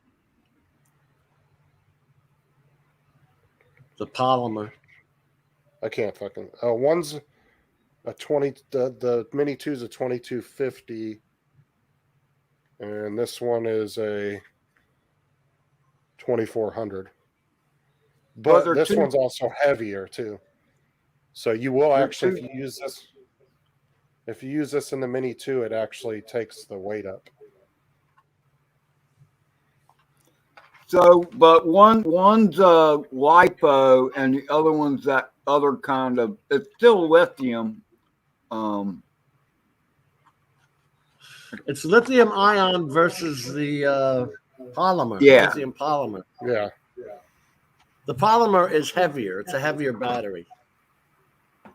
Which is the Robert Glazier has both the Mini 1 and 2. Now, even the Mini 1, though, being Wi-Fi, though, I mean, I've gotten a mile out of it before I started having breakup issues. It really depends on where you're at. I've seen people get pretty far with the Mini 1. See, I don't go that far away, and I jumped in, what do I want to say, too high from the beginning. I started off with the Inspire 1 Pro with the Micro Four Thirds lens, so I could change lenses. That was the whole thing for me. It's 16 megapixels, not 20, the regular X5. And you could change the lenses. But when I got around power lines, the thing scared the shit out of me. It was going like this, up and down, left and right. And I'm like, oh, can't be doing that. I'm not taking out the neighborhood. I can't afford it. taking out the neighborhood. I mean, What bird was that? The Inspire 1 Pro. Okay. No, the Inspire's a big ass bird, man. He could definitely do some damage with that puppy. But it can't handle electromechanical interference. I'll tell you that right now. I was gonna say the biggest complaint with the Mini One was just it was Wi-Fi. Other than that, it was a great drone. It still is. I mean, if you're just using these to have fun and get great pictures, what's the drone to get? I mean, I do it more for business, but if you're just looking for recreation and a blast, I wouldn't go above the Air 2S. I would say the Air 2S to the Mini One, anywhere in there. If you want one of the newer ones, but like you said, the Spark's still a great drone. But if you want one of the 4 newer ones of the smaller, cheaper birds of DJI, I would go anywhere from the Mini One up to the Air 2S. Just depends on how much money you want to spend. But hey, I mean, I just get amazed at what Kenny Cardoso does with a Spark. I mean, his videos are fantastic. Between that, he uses his DSLR camera for groundwork, and then he uses the Spark for flying, and his videos are fantastic. Nobody can put them down. Well, like Jaybird said, Mini 2 for beginners, I would only recommend the Mini 1 just because of the cheaper price, because somebody may not want to stay in the hobby. You know what I'm saying? Not to say they couldn't sell it and get some of their money back, but if they don't want to spend a lot to get into it, I would say the Mini 1 SE, because it doesn't have as long as of a range or anything. They can kind of play around with it and then find out if they want to be in the hobby. Because I've seen people that went out and bought a Pro 2 online, and they're in the drone group talking about, I really don't like the hobby and I want to sell it 2 weeks after they bought it. Went out and spent $3,000 on it, you know? Yeah, and a lot of people get bored. Mm-hmm. Tim Jackson, the Inspire was not doing good around the power lines. That's the only reason I got the Matrice 210 with the RTK, with the separate locating antenna, which is right there behind this pole. You can see it. The point of it is that if I lose signal, this RTK antenna still has signal to the drone and is telling it where to go. So the power line is not interfering with it, and it's got built-in electromechanical interference shields in the Sendence remote controller and the drone. I can't afford to take out the neighborhood's power.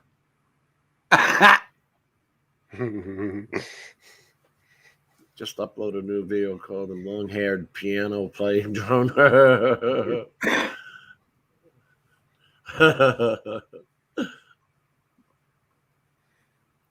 Bloody Matt. You got to remember, those Inspires, the original Inspire was called Lightbridge, but I think I was telling you guys I could go 700 feet in one direction in the neighborhood before losing signal, but I can go out over the highways and all that for like 2 miles. Wow. Still see it, not lose signal. But in a crowded neighborhood, and 700 feet ain't a lot. It's not really that far. Do you think it's actually the power lines, or do you think it's just all the Wi-Fi crap around? It's both, because the Wi-Fi signals 2.4 and 5.8, they'll bounce around buildings and stuff like that. They'll actually bounce.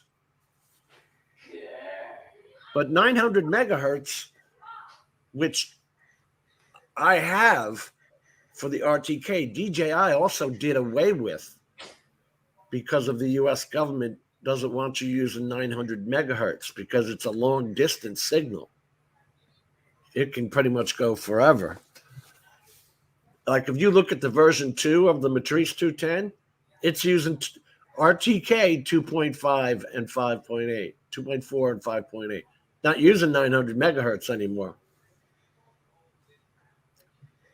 There's a lot of shit the U.S. government puts the clamps on, like this new Mavic 3. You can't, in the United States, you can't buy the 4G LTE drone dongle piece because that'll let you take the drone out as far as phone signals go. Wow. And you can't.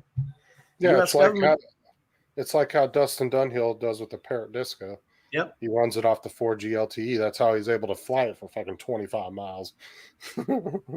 And the government wants to keep you in line of sight. They got enough problems with you guys, with us guys not staying within line of sight. But even then, though, I mean, even if you could put that dongle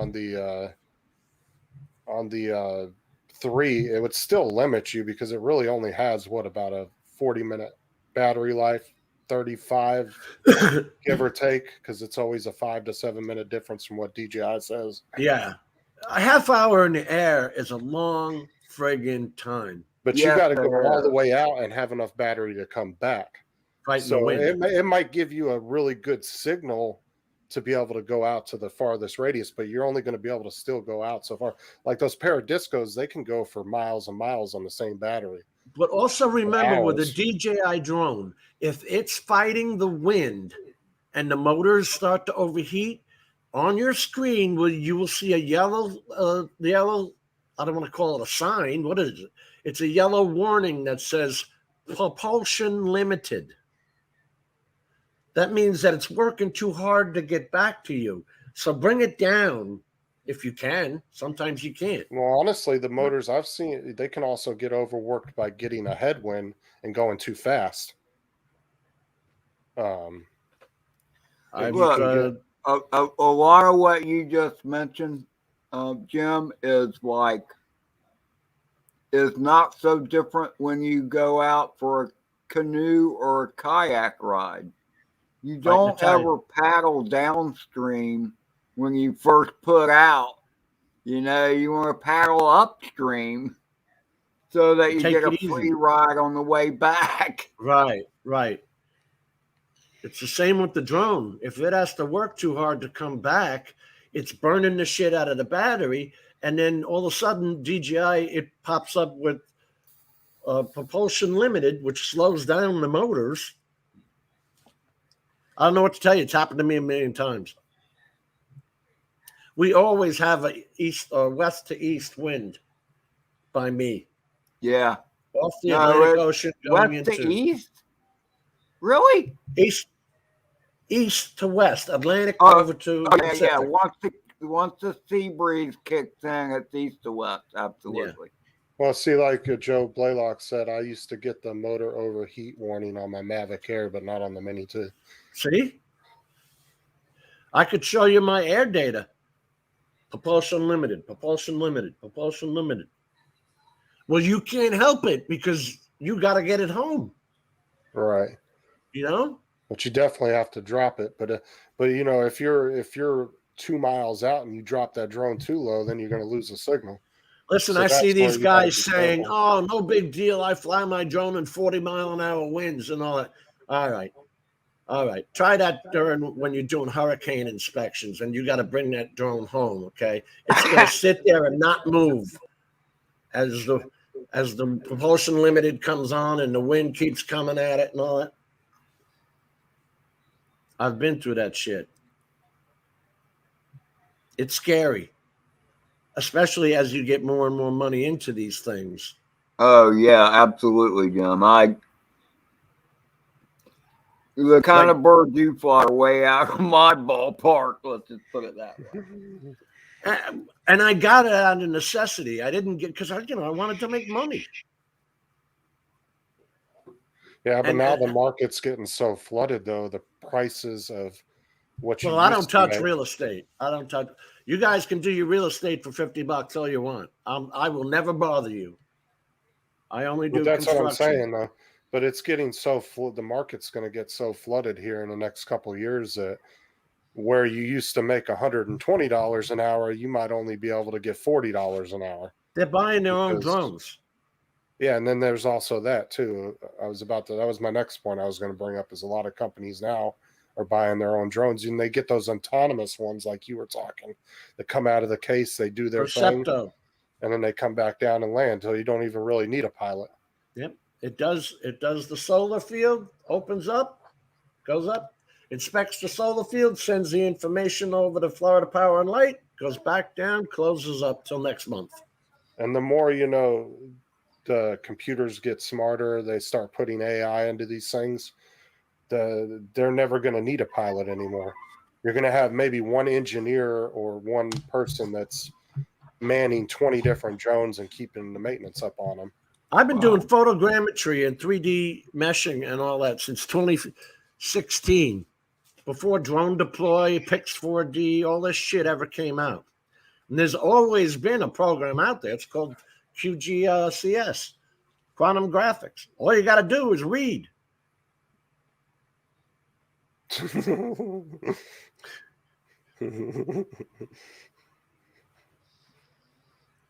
You got to read. You got to install Python on your computer. You got to install VMware.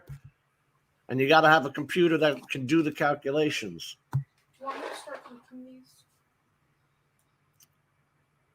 Which if my 2018 computer can do it, yours can do it.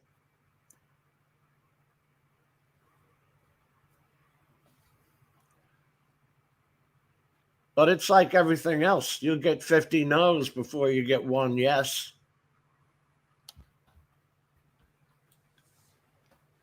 But I mean, I think eventually the more automated these drones get, it's going to push everybody that's flying professionally. It's going to push a lot of them back to just flying recreational. Well, you can't. Skyward's been around for 5 years. They haven't pushed anybody out of business yet with their measure software and all that. I'm thinking eventually it's going to get to that point. Well, eventually cars will be driven by themselves. So do we worry about it today? Well, no, but I'm saying that could be an issue in the future, though. How long do you think the drone's going to last? There's some TikTok guy on, and somebody caught him because there are self-driving cars out now. Mm-hmm. And somebody is on TikTok, I think. Somebody shared it with me. And somebody in another car caught this person in their self-driving car, and they were freaking napping while the cars were going down the highway. That was that guy he actually got pulled over later on, right after that, and that was actually his third offense by the state troopers, getting caught sleeping in his car while he was going down the road, just straight passed out sleeping. You're out of your mind, man. Doing 70 down the highway. Trusting electronics like that. I don't give a damn how good it is. Yeah, I'm with you, Jim. I hear you, brother. But I think in anywhere between 15 to 25 years time, it's going to be a normal thing. Hey, Mike, have you seen the Apple car, Jim? They were showing it on Fox earlier today. I think it was. It might have been yesterday. But I've seen the Apple drone. This is the Apple car, and there isn't even a steering wheel in the thing at all. No way. Yeah. You're not getting me in there. No, I hear you. I'm with you, Listen, there, brother, man. Even jet fighter systems have backups all done with cables and pulleys. So, there's a reason for that.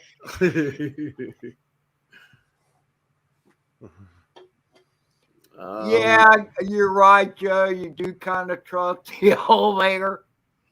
I've been scared in a few elevators before, though. I can tell you that right now. Oh, man, it sucks when they break down and you're stuck in one of them. Well, you know how people got past the whole Tesla autopilot because every 5 minutes or so, I'm not exactly, but there's a certain time limit that you have to put your hands on the steering wheel, and it registers that you grab the steering wheel. Otherwise, the car will literally pull over and stop because it knows that you're not paying attention. But the way people were getting around it is they were taking oranges and jamming it between the steering wheel and the horn. And so the steering wheel thinks that they're grabbing onto the steering wheel, but they're really not. And they were able to go fucking hours without touching the steering wheel. Why would you want to do that? I don't get it. It's your own life. It's your own safety. I just saw an article earlier. Somebody said that someone was testing out a Tesla in New York City and it kept turning the autopilot on and it kept wanting to go into oncoming traffic. Kept trying to turn into oncoming traffic. I was like, what the? I didn't get a chance to read it because it was right before Ed went live. How do you handle other state laws, like in New York City, which is a small area landmass wise, you're not allowed to make a right on red. So does that computer know every law from every state? Well, it must, right? And every speed limit and all that, because it's 70 in Florida, 55 in New York, 80 in Montana. Well, think about it. It's the same technology that Google Maps uses when you have your GPS pulled up and it tells you the speed limit. Like I've tested it too. Like I've been going down the road using Google Maps and it has the speed limit on the map. Yep. And it will literally, as soon as you pass the 55 sign, it will change almost instantly. Like it's that precise. Well, now what is it? I've used Google Maps to send me to places, and I've not seen this. Oh no, it was not Google Maps. It's Apple's Maps because I use that on my iPhone. It has Google Maps will do it too, but the only way it shows up on Google Maps how fast you're going is if you have it set to to take you somewhere. Yeah. If you have Google Maps set to take you to a location, it will tell you your speed limit, the speed limit, and how fast you are going while you're going to your destination. But it will change. Like I've been in driving down the road and it's 40 miles an hour, and then you'll get to the section of road where it goes up to like 55. And as soon as right before you hit that 55 sign, it changes almost instantly. Dan Jones says, I was talking about the car, but I have had a drone fly away on me. I have too. I've had a Phantom 4 fly away on me. I had the Inspire 1 fly away on me. Remember when I was and it went over traffic and power lines and everything. And then it just stopped. Well, didn't your Matrice do that? Didn't it shoot straight up like 900 feet or something? No, that was the Phantom 4 when I was using that software. Yeah. Harmony was the name of the software. And, after about 400 feet, I'm saying, okay, well, let's just try to get 800, 1,000, fuck. Yeah, because I remember when you were showing us the air data, it was almost at 1,000 feet. It was like 900 and some change. And then you have to get out of P, go into S and then come back into P again and not panic. It's so hard not to panic. There it is. Especially when you can't see it, you can't hear it. Did the wind take it? I don't know. I'm trusting a stupid screen I'm looking at with that. On the left-hand side, DJI has that little radar that shows which way the drone's going. Right. Oh shit. I mean, there's been plenty of people have had flyaways, that's for sure. I mean, look at what happened to freaking Welsh Rob, that brand new Air 2S he had. That damn thing took off on him in the middle of the lake. And then he had to call DJI. But that wasn't necessarily the drone's fault. It was when they were having issues with that Android update on the app. That's why DJI replaced it. And he's lucky, right? Otherwise, he would have had to go find the damn thing. Yeah, that was right when they were getting all the complaints about the issues with the Android app messing up, and people were having disconnection issues and flyaways. And that was his first day, and then he crashed the Mini 2 the same damn day. But they ended up replacing both of those because they took it as both of them messed up from the app. But I think the Mini 2, I could be wrong, but I think Rob actually flew it into a tree by accident. But I'm not sure if it was the disconnection issue like he had with the Air 2S. But they ended up replacing both of them for him. Well, that's cool. That is cool. You don't usually hear those good stories. And I don't think they counted it. I'm pretty sure he said they did not count it towards his refresh because it was an issue with the app. That refresh, man. What was I looking at? I don't know what drone it was, but it was $200 for the refresh. I'm like, what? And plus, don't you have to pay? Isn't there a fee you pay when you turn it in too? Yeah, I think the Mavic 3 was $599 for the refresh, and I think it was $200 or $300 you had to pay once you sent it in, which is still worth it. I mean, you're paying stuck. You right. have no choice. You got Right. $5,000 if you buy that SIN package. You've got $5,000 into it. You're like, okay, did I just waste $5,000, or am I going to throw them another 800 just to get it back? Well, that's the thing is you have to buy the $600 package at the Right. beginning because they only give you 48 hours after you turn the drone on Yeah. to purchase it. But that's what people weren't taking in the cost too when they were talking about the price of the Mavic 3 is you got to add that $600 in there because I guarantee 99% of people that are buying that drone are buying the refresh for it unless they just have money to blow like that. Yeah, Like because you're truly wasting the money if something Right. goes wrong. I mean, if you got $5,000 just to blow and you don't give two shits if you wreck it, then that's one thing. I mean, if you're a multimillionaire or something and you like to fly drones, then I I do wouldn't too, worry. Bob. Driving is half the fun. And, in Florida, they're not so keen on stopping on red lights, and they're not so keen about using their blinkers. No. No, that's for damn sure. So how's my automatic car going to know that Joe Schmo's about to cut me off? No, he doesn't. No, it doesn't. I mean, they got sensors on them. They do have sensors on them, but this is the thing I believe it will happen in the future once 90% of cars are automated on the road. They're going to talk to each other, and you're not really going to have control over what the car's doing. Well, you got to get rid of us first. You see, because right now there's too many people with fucking common sense. Our children are stupid, as dumb as fucking rocks. So when they get into power, everything will be a fine. See, they never went through what we went through, okay? I woke up with 6 kids. My father said, you don't do that, and you did that. He beat the shit out of you. That was called corporal punishment. So guess what? You never did that again. Today, you're not allowed to touch your kid. Johnny, please don't do that. I had a nurse who she told her 15-year-old to get in the friggin' house. He wouldn't get in the house, so the husband whacked him one. The kid called the cops on the husband. He was arrested. Drone Pool, what's up, man? It's a different world. Brother Pool, Brother Dan, how are you, man? We're just running our mouth over here. We're talking about the Rittenhouse stuff at first, self-defense, and then we got let into drones. Of course. What's the name of my channel? Love my drones. And then we're talking about the car where you can't defend yourself. Oh, yeah, the electric cars. Okay. So I love this. Okay. Just to get over to the political side just a little bit for a second. This new bill that the House Democrats ran through, and the amount of money put into just charging stations across the United States.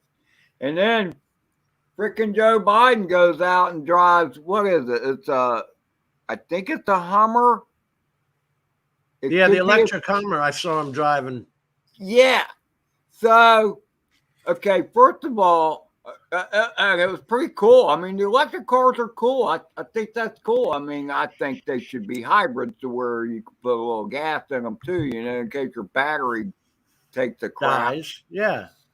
But this car that they were showing on this clip is like over $100,000. Oh yeah, well, we're so glad as common people that you're going to put all these charging stations in to charge an electric car that I can't afford to own. But in reality, Teslas aren't extremely expensive. You can get a Tesla for the same price you'd pay for, you can get a small Tesla car for the same price you'd pay for a gas-powered one. Isn't that great? Isn't that great? My Chevy HHR cost me $3,000. No, I don't pay fucking $50,000 for a car. You're an idiot. But I'm saying if you go out and get a small little sedan for $25,000-$30,000, sure. Why not? I got $25,000-$30,000. I want to put down for 6% interest every year and pay it for 5 years. But what I'm saying is not every electric car is. Why don't you get some extremely solar? outrageous. Here, let me sell you some solar, okay? It'll last for 25 years, but the loan is 30 years.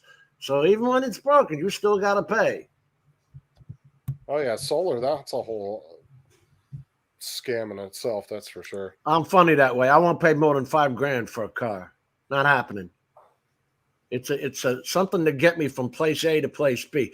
Now, when we were back in the 60s and 70s and building our GTOs and we could actually work on a 318 motor, you could sit inside the wheel well of a Ford Fury, a Plymouth Fury on a 318A. You can't do that anymore. You can't put a Holly double pumper on these things. You can't work on them. Too many computers. Yeah. Well, I had a Yeah, 50 you try and modify one thing and the car says, Yeah. you messed with me. I had a 50 amp fuse blow at my battery, which turns out that once that happens, you're locked out of your car. The battery's inside the car in the back by the spare wheel, which is inside the car. Well, how the fuck do you get in your car? what was it, the new when the F-150s, I think you have to like rip the whole air system off the top of the motor just to get to the spark plugs now. I want to say it was around like $600 or $900 just to get your spark plugs replaced. That used to be a simple 45-minute job for any mechanic. Yeah. It wasn't a hard thing to do. But that's what they're doing, is they're trying to phase out mom and pop garages. Well, Joe See, Blaylock is right. I mean, you could take out every car on the road, let's say in 20 years from now, with an electromechanical pulse. Boom. Every car's dead.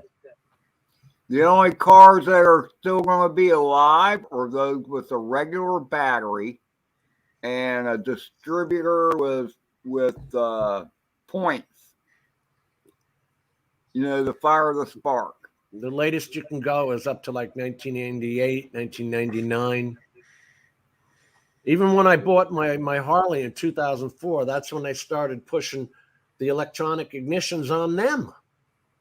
And I went with the carburetor. If shit breaks down, I want to be able to fix it. If I can't fix it, Yeah.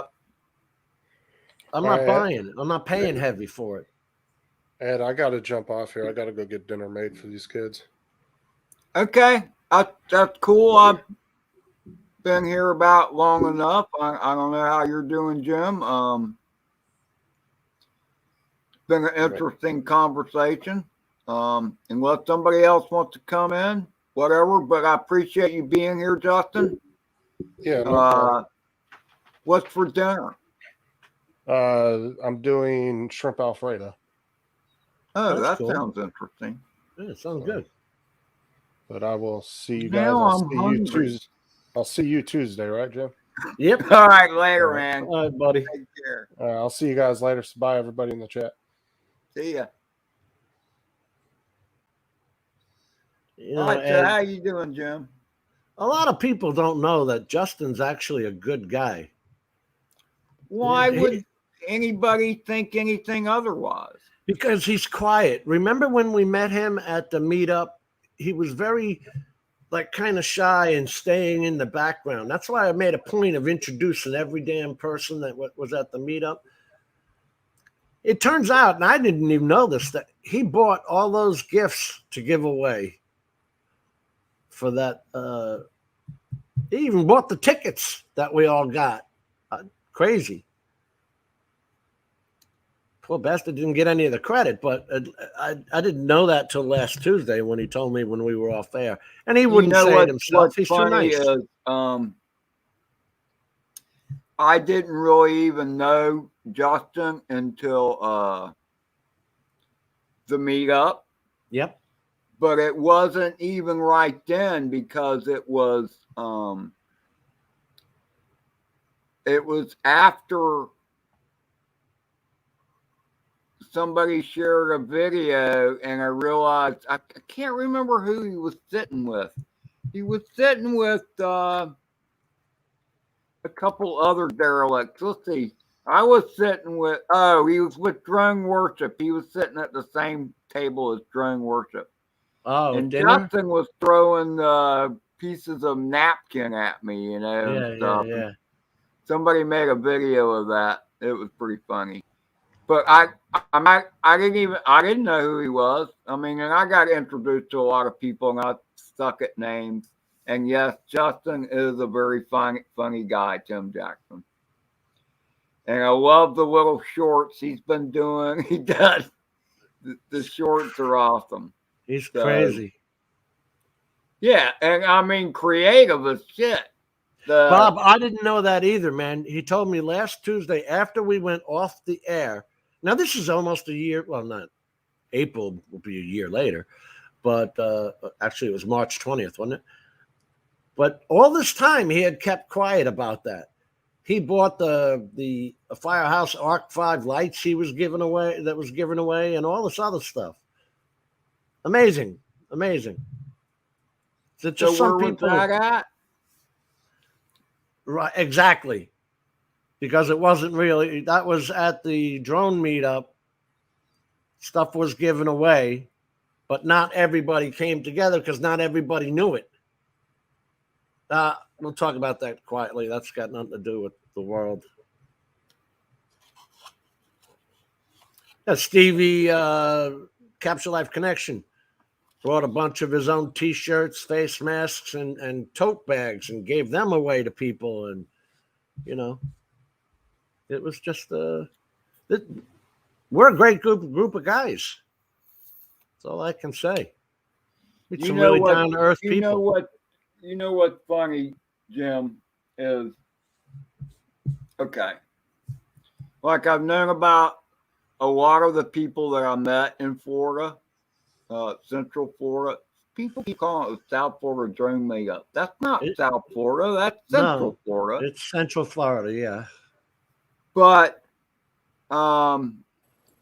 you know, I had preconceived ideas of some of the people that were there. And so many of those preconceived ideas went out the window. I mean, what I found was a great bunch of people that I wish I had interacted with them more. A lot of us were hugging each other hello, yeah. Yeah. And I don't know. It was just really cool to I think it was awesome. It was great. I froze my ass off a lot of the time, but that wind was crazy. The night at the place by your house, Jim, where we just got some sandwiches and stuff and sat at that park thingy. We hung out at a small park, yeah. Yeah, I mean, that was cool as shit. And like Ron Lockwood, okay? Ron Lockwood was cool as shit too.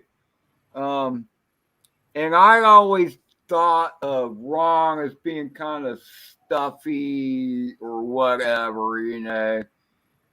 And then when I got to meet him, it was like, well, when I first saw him, the first day, Friday, at whatever that park is, and he's like, "Hey Ed, glad you could make it," and all this stuff. I'm like, "Whoa, it was just cool. I never expected him to reach out to me like that." So I had a lot of people do that, and that was really cool.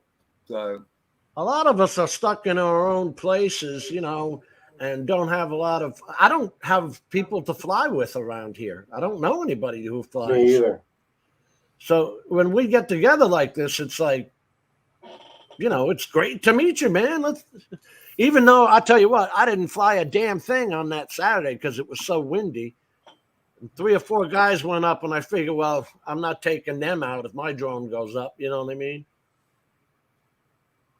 But we flew at the park on Palm Bay Park on Friday, and then again on Sunday, and we had a great time. Great 3 days. I gotta say this, okay? Because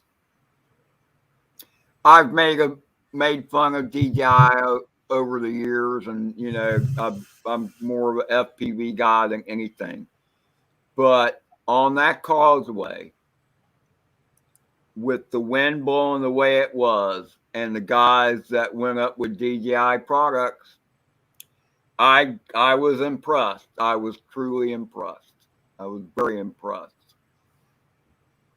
Because I mean, it was blowing like, to me, it was blowing like a banshee out there. Yeah, and it was steady. Yeah, it didn't let up. And all the videos you see that people took with an action camera or whatever, you can look at the palm trees and see it blowing like crazy. I mean, you can hear the wind often too. Yeah. Sean Oz was the one who turned me on to these foam things that go over your GoPro, which I didn't have at the time. You couldn't hear my audio. I had to sit there and in DaVinci Resolve fix the audio in every single clip. Oh my God, I'll never do that again. Yeah, never again. I remember somebody having a video where someone was showing a foam thing to someone. Sean was showing it to me, yeah. It's probably you. Crazy. In fact, in one of Sean's videos, he shows it with it on, and then he says, now listen to it with it off, and you couldn't hear a damn thing. I mean, the wind was, what was it, about 30, 40 miles an hour, but just steady, man. It never gave up. Yeah, it was, from what I understand, it was 30 to 40, gusting to 50 at times. So, and Bob Casey says the water was white capping. You could have surfed there. I don't know about that, Bob, but there's actually a formula for that helps you determine what the wind is. White caps. To get white caps on the water, you need a certain velocity of wind. And granted, there is variables in there, like how long the wind has to travel before it can build up the waves.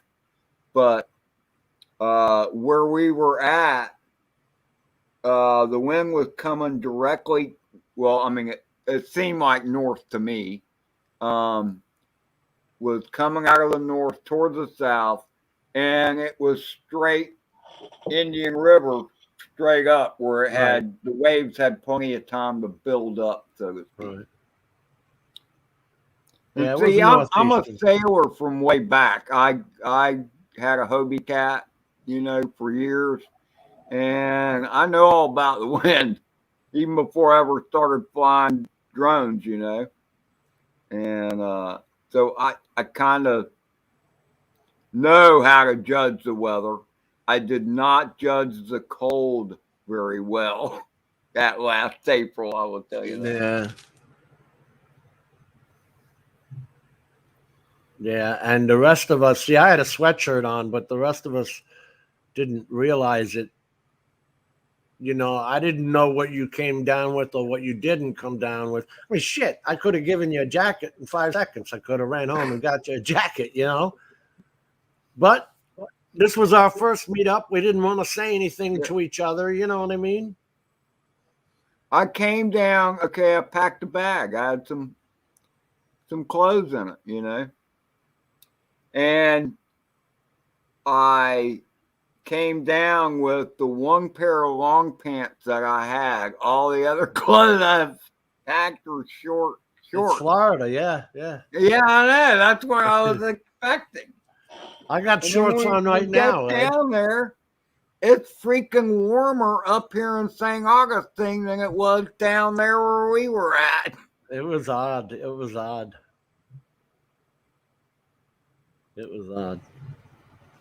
was great though. I remember when we were at the park was it Friday, Ed? We're at the park and I'm coming back and I'm on my motorcycle and Carlos calls me up and says, stop and pick up 3 pizzas and 3 sets of wings. Remember that? I heard those wings were like $500. Yeah.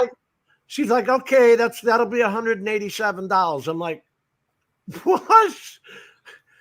3 pizzas, this is Crazy Eddie's, which is like $5 a pizza or $6 a pizza. You know, how the hell do you get to $187 ordering 3 wings and 3 pizzas? Well, it turns out that each set of wings comes with 8 wings, so it's like $9 per set.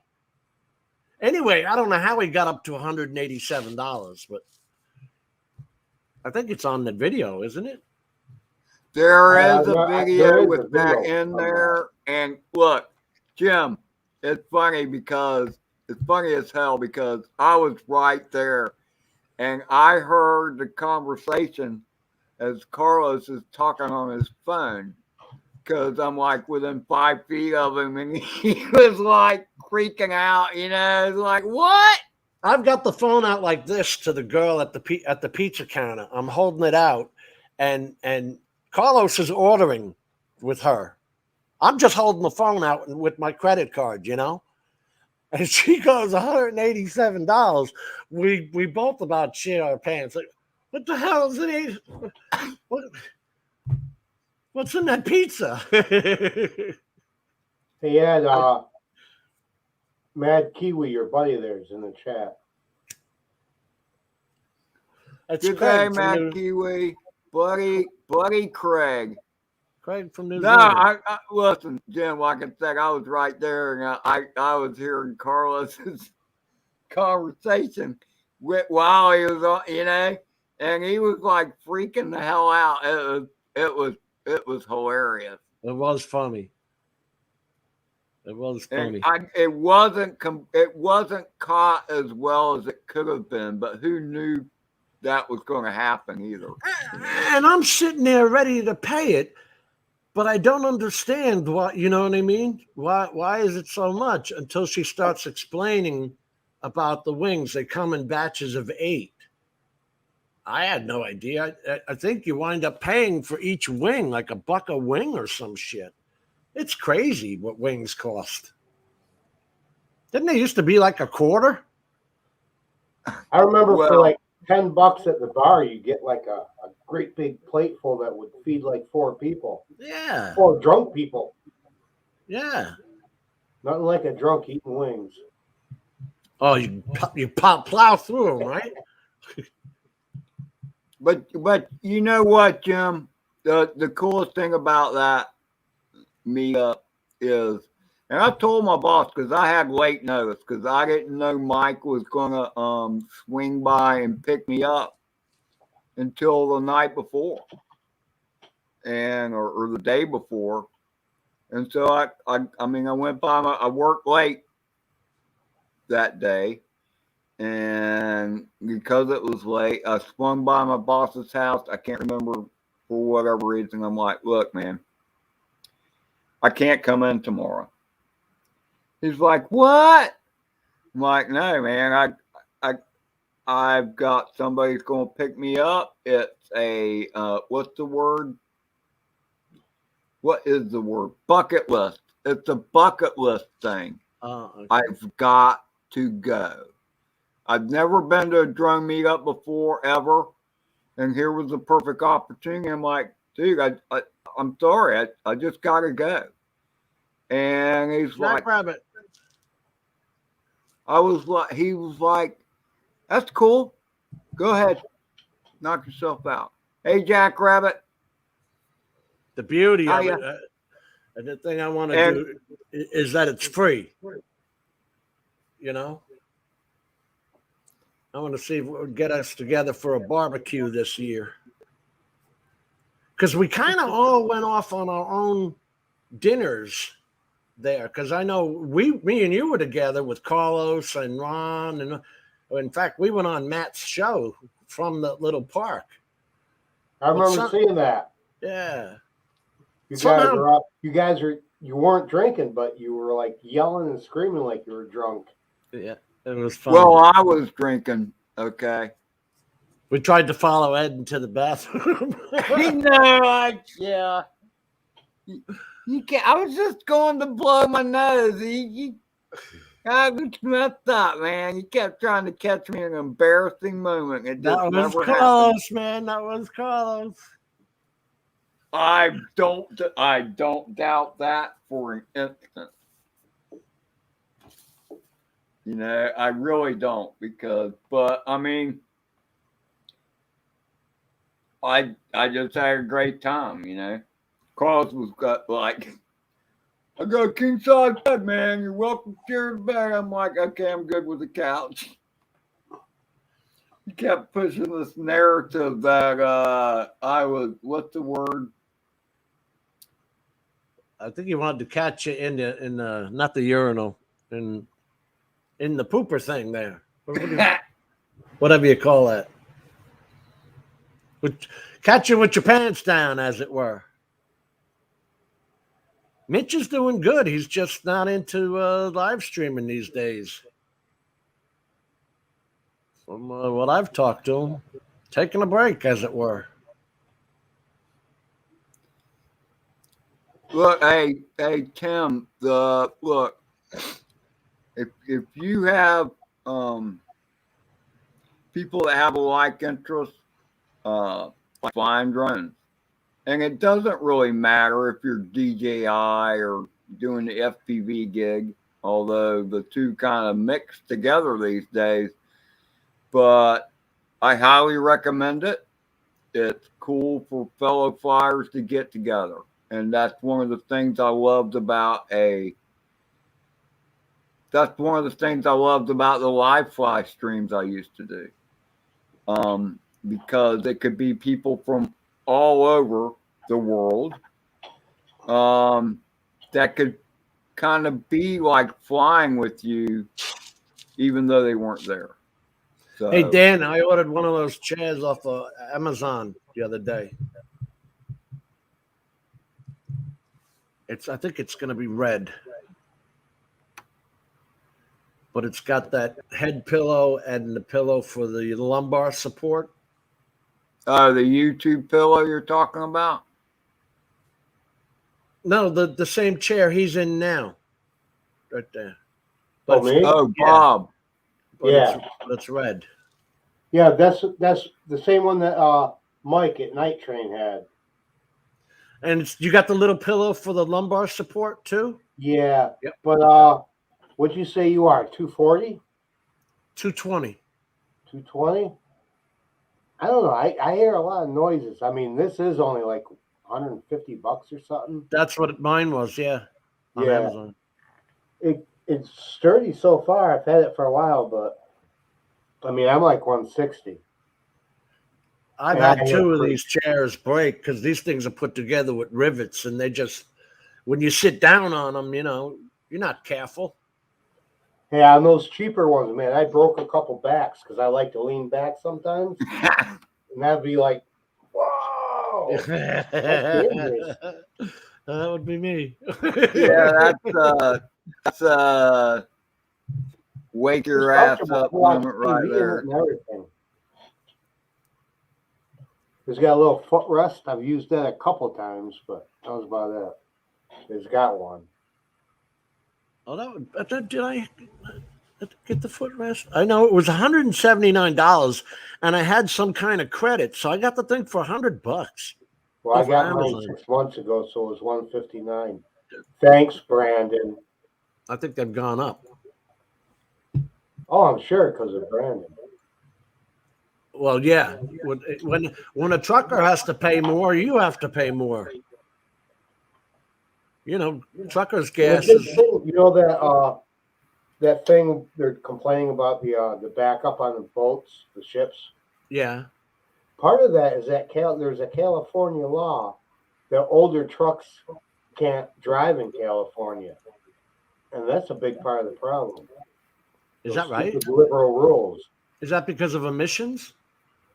Might be. I didn't get that far into it, but I've watched a couple of videos, and I guess California has laws where I guess the tractor trailers have to be a certain year or newer. Well, there was something, I don't know a damn thing about it. All I know is that the Florida governor was saying, "Come to Florida. Our docs work 24 hours a day." Yeah, I like your governor, man. I want to vote for him for president. I love him. He's got balls. He stands up. He does have balls, and I am a firm believer in DeSantis. I voted for him, and I'm proud of that vote. Ed, if I pull something up on screen, I want to pull up that chair I picked up and show. Can you show it? I just want to say hi to John. I reckon as long as it's not going to get me in trouble, I'm probably already in trouble enough as it is already. No, it's just a chair. Okay, we'll do it. Okay. Who'd you want to say hello to? John from Unlimited Verticals here. Oh, hi, Unlimited. I didn't see him. I don't see him in the chat. I hate StreamYard chat. He's there. He's there. There it is, Ed. Get Oh, it is into 159. And they have, apparently, it's the color. If you go to a different color, wow, Well, I you can don't get know. it That's down not to the same. 99. Look That's at not that. the same name I had. The So black maybe that chair one's is better. the black chair is 200.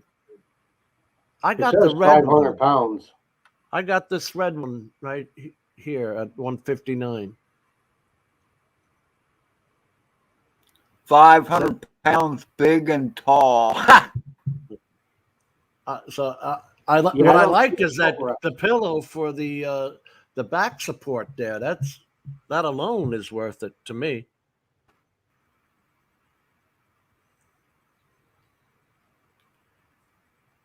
Oh, it doesn't have that leg thing that you were No, I talking think they about. pretty much look alike. And the other thing too is when you lean back. Hey there, Jackrabbit. It's not spring loaded, so when you move up again, you got to kind of bring the back with you. Oh, On mine, I don't know about yours. I don't know either. It just says it goes back. You know, why would the color matter? Look at there's a different price for each color. That does seem Vinyl. weird. I wouldn't think there'd be any problem dyeing vinyl. Well, I got the red one. I know that. Maybe that ink's a little more expensive. That's weird, isn't it? What the hell's the difference? All I know is the minute this chair broke, I went on to Amazon. I said I had enough of this crap. And there's so many chairs. There's so many chairs you go out of your mind picking one. Oh yeah. I just see him on the YouTube commercials and they drive me crazy. And I love here's the thing, Tim. I love when they say, "Oh, $500 off if you come by here." And I'm like, "Oh, wait a minute! If they can afford to give $500 off, what's the price tag of this damn chair?" Right. Oh, okay. Well, no, only one of them is for 350 pounds. What color is that one? Looks red to, well, maybe orangey. It says standard gaming chair. That's all I got, didn't I? Didn't I just get the standard gaming chair? Maybe. I just want to let you know I've been hearing creaks and stuff. Here, mine's a Bodsney. Bodsney? Red, black. I don't know if I can share that. Yeah, this is the one I got. That's all. All right. Because I know I didn't want to get the one that looked like a dick like Tim Jackson had. Oh, we picked on him. But by the time I got done, I don't know why I had discounts, but the damn thing went down to it was $100 and change. View the order. It was a total of $108. This is the one I got. Yeah, you see your legs come up on that. That's nice. Watching? You're supposed to be laying back like that, watching TV or something? What was he? See where it says watching at 150 degrees? Back one more there on that second picture. Yeah, that one. Look at that. You're Yeah, working. yeah. On this chair, I wouldn't advise that. Probably if you're 170 or above. Oh, that's 170 degrees. Yeah. Yeah, boy, I tell you. Well, But it looks like our chairs are the same damn prices. yeah, but mine was a February price, so money was worth a lot more back then. Oh, he says Jim's not reading the chat. Was it? Jim, nobody can tag you and say something in the chat. Well, I see you tagging me, Bob. It kind of came up red. You're the only one that has tagged me. I'll try. On my end, Bob Casey, it says Jim at Above and Beyond Drones. Nobody can tag you and say something in the chat. Why the hell would that be? Type in the chat, Jim. Yeah, see, Drone Days at Above and Beyond Drones. I see it. I'll just put that in. Ed got it. Yeah, those three came up red. I don't know if you can see it. This drives me crazy, but Jim is always good about this, and he's always in chat. So I appreciate that, Jim. And yeah, I mean, I'm a firm believer in tagging people because when you see the chat go by, even though there's only 11 people here now, it's easy to miss stuff. You know, I miss stuff all the time, even when I am tagged. I do it a lot of times because it's easier to type. Because sometimes you just come into a room, and then you got like 15 people saying hi to you at once. No, I hear you. You know, that's easier than typing. It's a pain in the ass, isn't it, to type all that out? Yeah, but if you do that when you tag them, you only got to do a couple letters. Yeah. Except when you're on the damn iPhone, iPad, or this Android phone. You have to type out the name, damn it. Yeah, probably. I'm old, so I'm not a phone person. Oh, it's a pain in the ass. I don't even, That's not I don't even need the damn Tim smartphone. Jackson. But I do like it. I think Tim is wrong. I think Tim is wrong. But trying to disprove this theory. Because Tim says it's because I'm host, so I can tag him. But I've got tag you. I can tag him. I see tags. Yeah, I see tags by Bob Casey, Drone Days, Ed Love My Drones, and even Tim Jackson. It tagged me right now. Well, you know what? I think probably they're censoring it from Australia because they're going nuts over there. They're kind of upside down there in Australia anyway. Oh, Bob Casey, 60. Oh, I got you beat. I'm 62. All right, well, that explains that, Tim. So you're watching on 4K TV, but you're typing on a phone or whatever. You can't tag on a phone. I don't think you can tag on a phone. I don't think I could either now that Jim makes me think about it. Because I think at work, when I used to be at work, it used to bug me.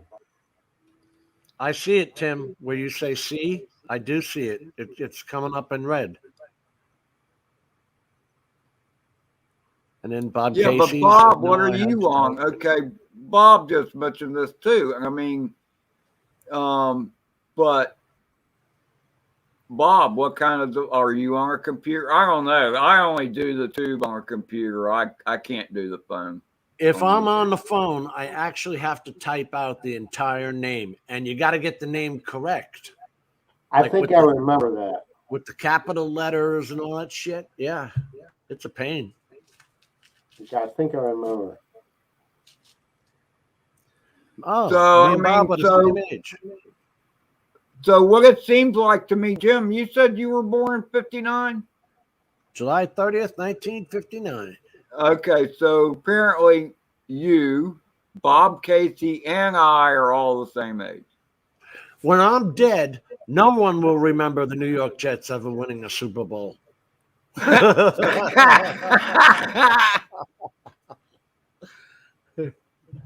heard it. I saw. Do you watch Gutfeld at all, Jim? What's it called?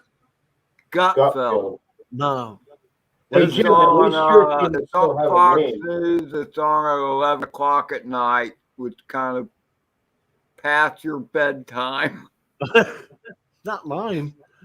I'm just Crazy joking. hours. I couldn't help myself. But anyway, it's pretty damn funny. But he comes up with these jokes, and now I can't remember the joke. What channel is that on? Fox. Fox. Okay. Fox News Channel. He's part of the 5. Oh, okay. Okay. Yeah, he's on the 5 too. Yes, he is. But it's very funny. Okay, so we start a campaign. Bob knows about it. It was working today. What was the hourglass on today? It was working today. So there's one place where one of his guests will be, and there's a bookshelf, and there's some Gutfeld books on there and stuff, but there's an hourglass.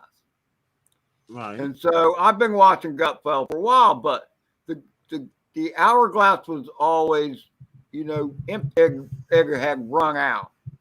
So I started busting his balls about the hourglass. Every video I saw on YouTube where you could comment, I was busting his balls about the hourglass. So I don't know, it's a few days ago, and I'm watching it live, and somebody had turned the hourglass over, and I'm like, yay! So that's our mission, is to make sure Gutfeld keeps the damn hourglass turned over, There you go. At least they're listening to you, right? Audience. No, I think yesterday. I can't believe it was just coincidence. Oh. I have to believe I had something to do with it. Yesterday I they left believe it. I had something to do with it. Yesterday it wasn't working, and I left another comment.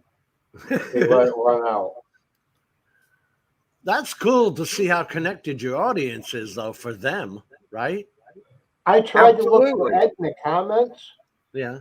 When you have that big of a show, you can't go through those comments. Yeah. Holy cow. I tried for like about 3 minutes, and I still didn't get to the end. Hundreds of them? Rolling down. I just think it's cool that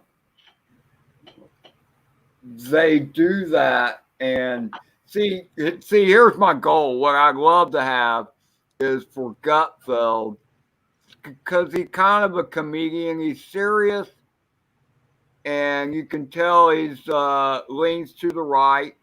He's funny as hell, has common sense, but he makes jokes about people, and I want him to mention me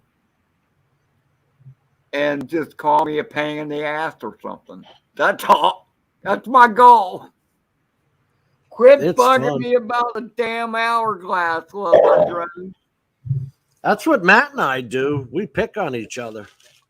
That's how we started out. It's just been fun ever since.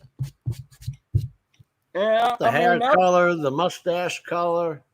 I even colored my mustache live on one of his streams. Oh, did you really? I did. Yeah. I missed that. Yeah. Bob Casey was there. I never get an invite from Matt, but that's okay. Well, see, the biggest damn thing is I don't get reminded by YouTube. Like, I happened to see that you were on. YouTube didn't tell me that you were on. I just happened to see in the left-hand side that you were on. You got to ring the bell. I'd have the bell rung. I press the reminders. When my homepage comes up, I'll hit the reminder. I went for Brant Ariels and I hit the reminder. It still didn't tell me. I wound up seeing the last 5 minutes of his live show the other day. pisses me off.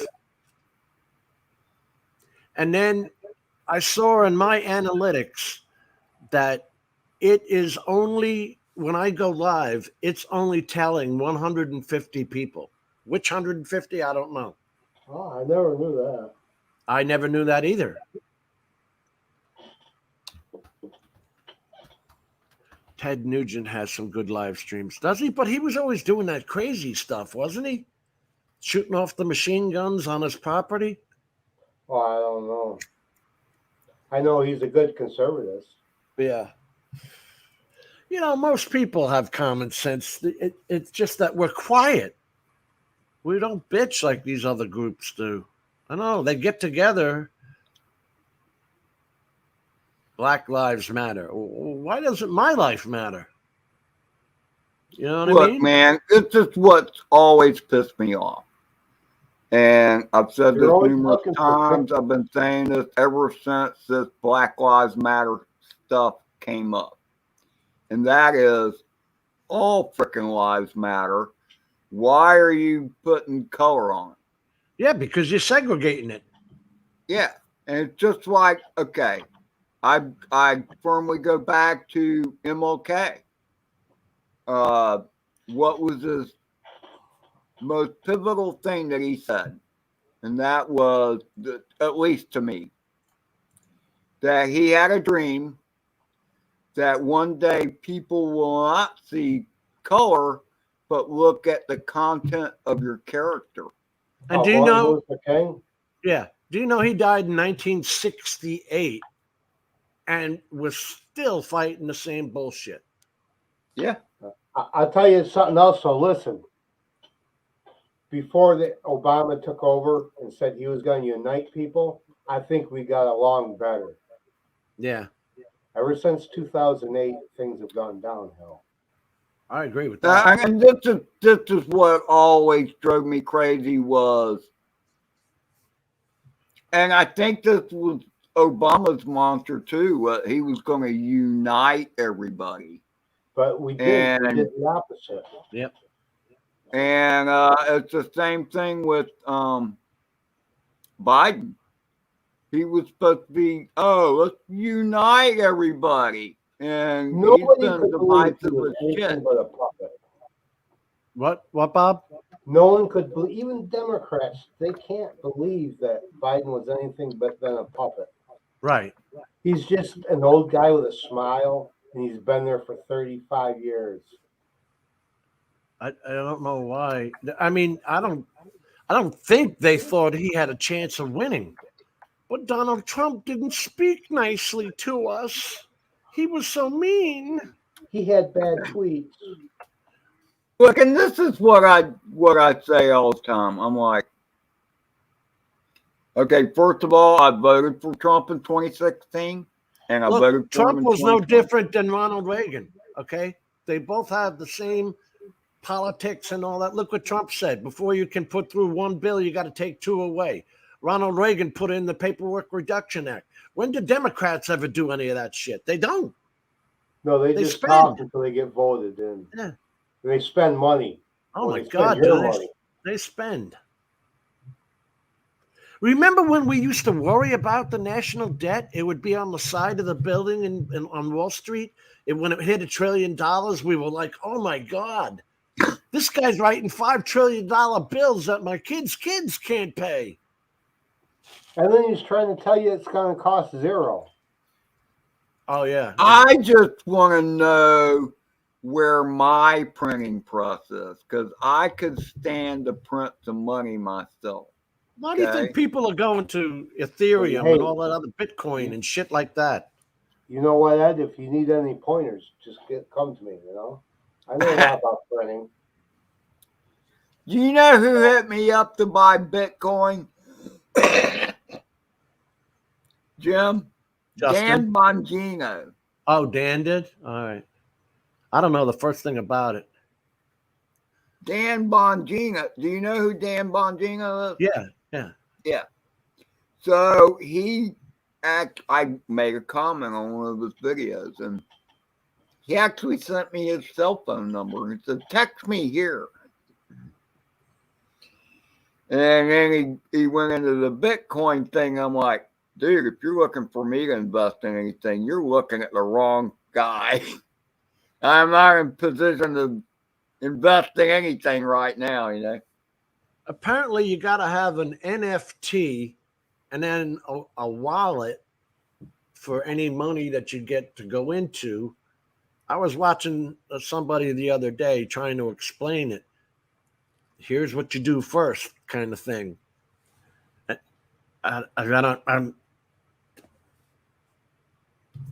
I think it's all nonsense, but apparently it isn't, because there are some sites where you can actually pay to buy a product with Bitcoin. Yeah, it's real.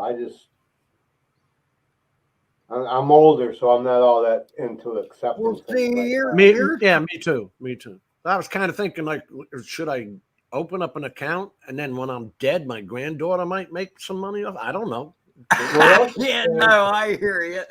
what's strange is you can use your computer, let someone else use it through the internet, and it's called mining Bitcoin, Yes, and they'll pay you like a couple cents for whatever.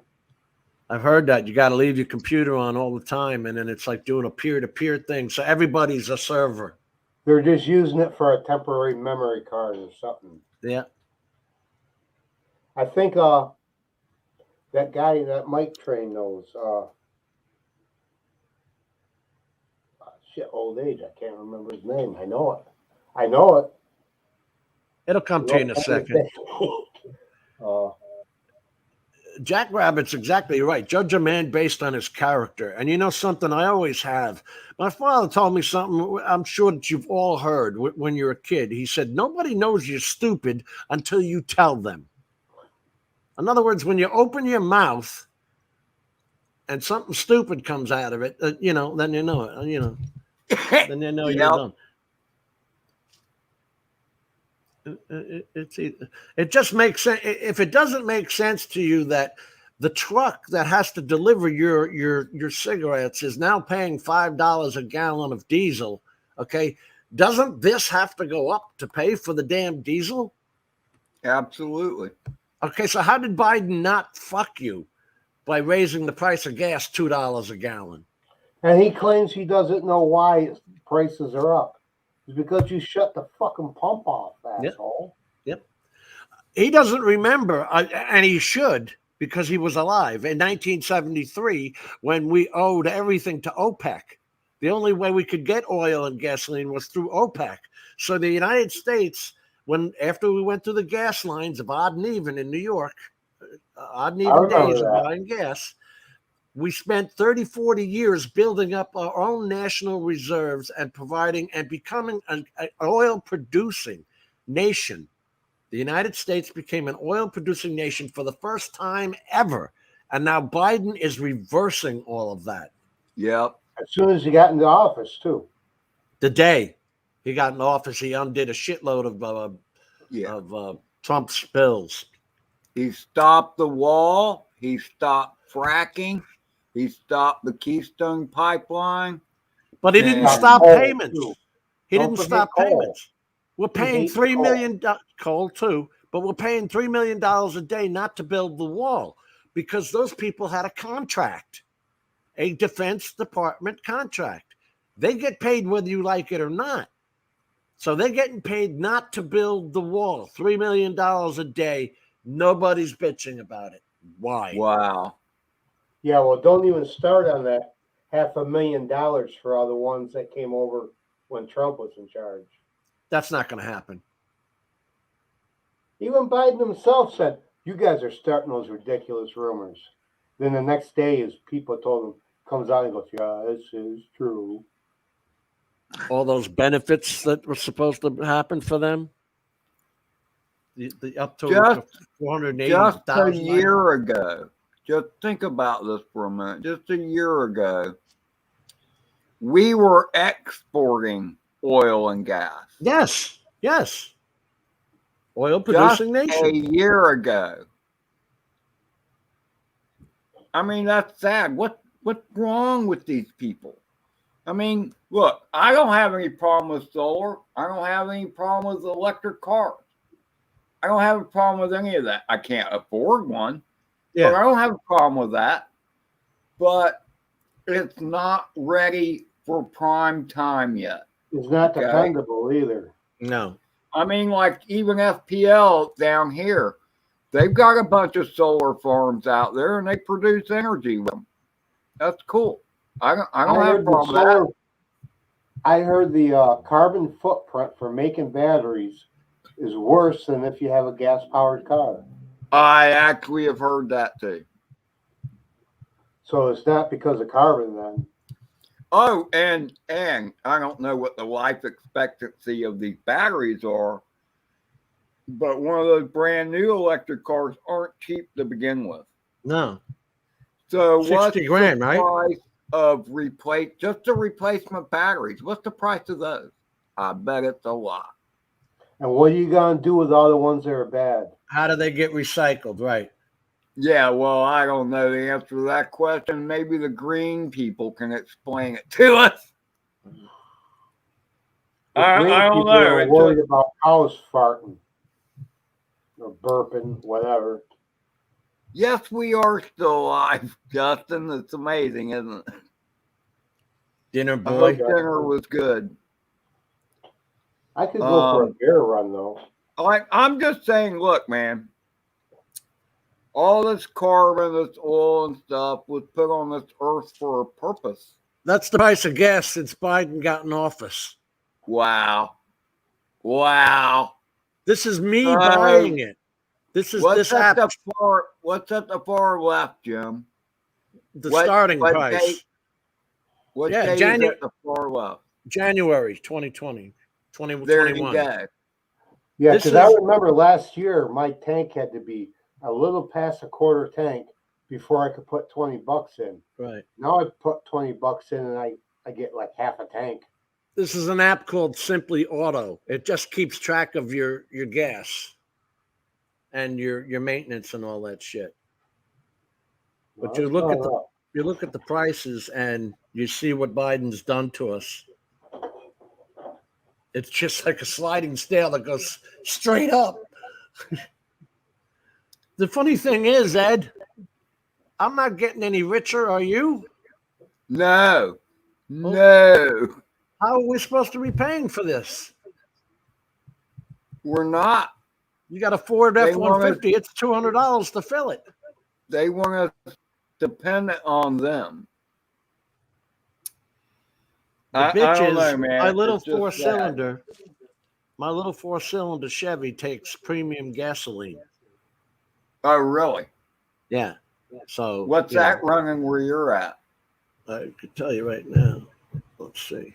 I got the Gas Buddy app for that. Because Gas Buddy. Yeah, I try and find the cheapest gas I can. Obviously. Gas prices. 405 is the cheapest. How much? 405. Ouch. I put $10 in the truck my boss loaned me. Well, he's my ex-boss, but he loaned me a truck so I can at least go to the store and stuff. And I put $10 in the truck and it got me just over 3 gallons. I'm like, what? You know, I'm lucky. Look at someone like Ron. He's got to drive 4 hours to work. And actually, what's wrong is that they were showing a chart on Fox earlier today about how inflation is hitting the whole contiguous United States. Yeah. And we're wrong as that. It was like right up the middle, the furthest away from either coast that you could go. Right. And that was lit up the highest. Just because it takes more money to get fuel there and all that kind of stuff. Do you remember the Chrysler K car of I think it was the 70s or getting towards the late 70s, almost like 1980. Lee Iacocca came out with the Chrysler K car. It was a K body frame. That was what it was. and they created the LeBaron and other cars like that. My mother bought one brand new for $4,000. Okay. Why are cars and trucks now $50,000-$60,000? Because of computers? I thought computers were supposed to cost less. I know there's less mechanical shit to go wrong, but Yeah. then they had to stick all these environmental sensors on them and all that shit. Jim's droning just got Well, again, just it's an alert. inflation again. But my mom had a Chrysler LeBaron, Yep. a soft top actually. Yep. Black. But I mean, I don't know what she paid for it. I don't know. I've never bought a new car, so I wouldn't know. She bought it brand new, $4,000. I remember that. Oh, that's crazy. I've gotten a few new cars. One thing is nice. Whenever you turn a button, it works. But they're lower priced cars, the ones I buy. In my lifetime, I bought two brand new cars. In 1986, I bought an IROC Z because I wanted to have fun. And then in the 90s, I don't know if you guys remember this, it was called a Geo Metro. It had 3 cylinders. I remember talk about that car. It was like a 1.4 liter engine. Ed, I couldn't get on the expressway with it. The ramps were too short. The bitch wouldn't get up to 70 fast enough. It was a death trap. So I wound up getting rid of that. But it would run forever on a gallon of gas. It was only 3 cylinders. I think 3 cylinders. Yeah, it's a Suzuki kind of car. Yeah. You see those things they've had out in the past 10 years or so? Smart car? Not really. They're like little miniature clown cars. So, is Ralph Nader still around? I would have thought he'd been dead by now. You know, I hate to sound stupid, but the only thing I know about Ralph Nader is from Mad Magazine. Really? Yeah. You remember Mad Magazine? I absolutely remember Mad Magazine. I wish I had a few of those now. They'd probably be worth some money. They were always going on him. Ralph is dead. I have 2 old, 1 or 2 old popular electronic magazines from the 1970s. I remember the cover of the one. It's telling us how this new thing is coming, cable TV, and you won't need antennas no more. Look at this, Ed. Maximum speed was 144 kilometers. What's that, about 60 miles an hour? That sounds slow to me. I don't know. I remember the Geo Metro. It just meant for driving around town.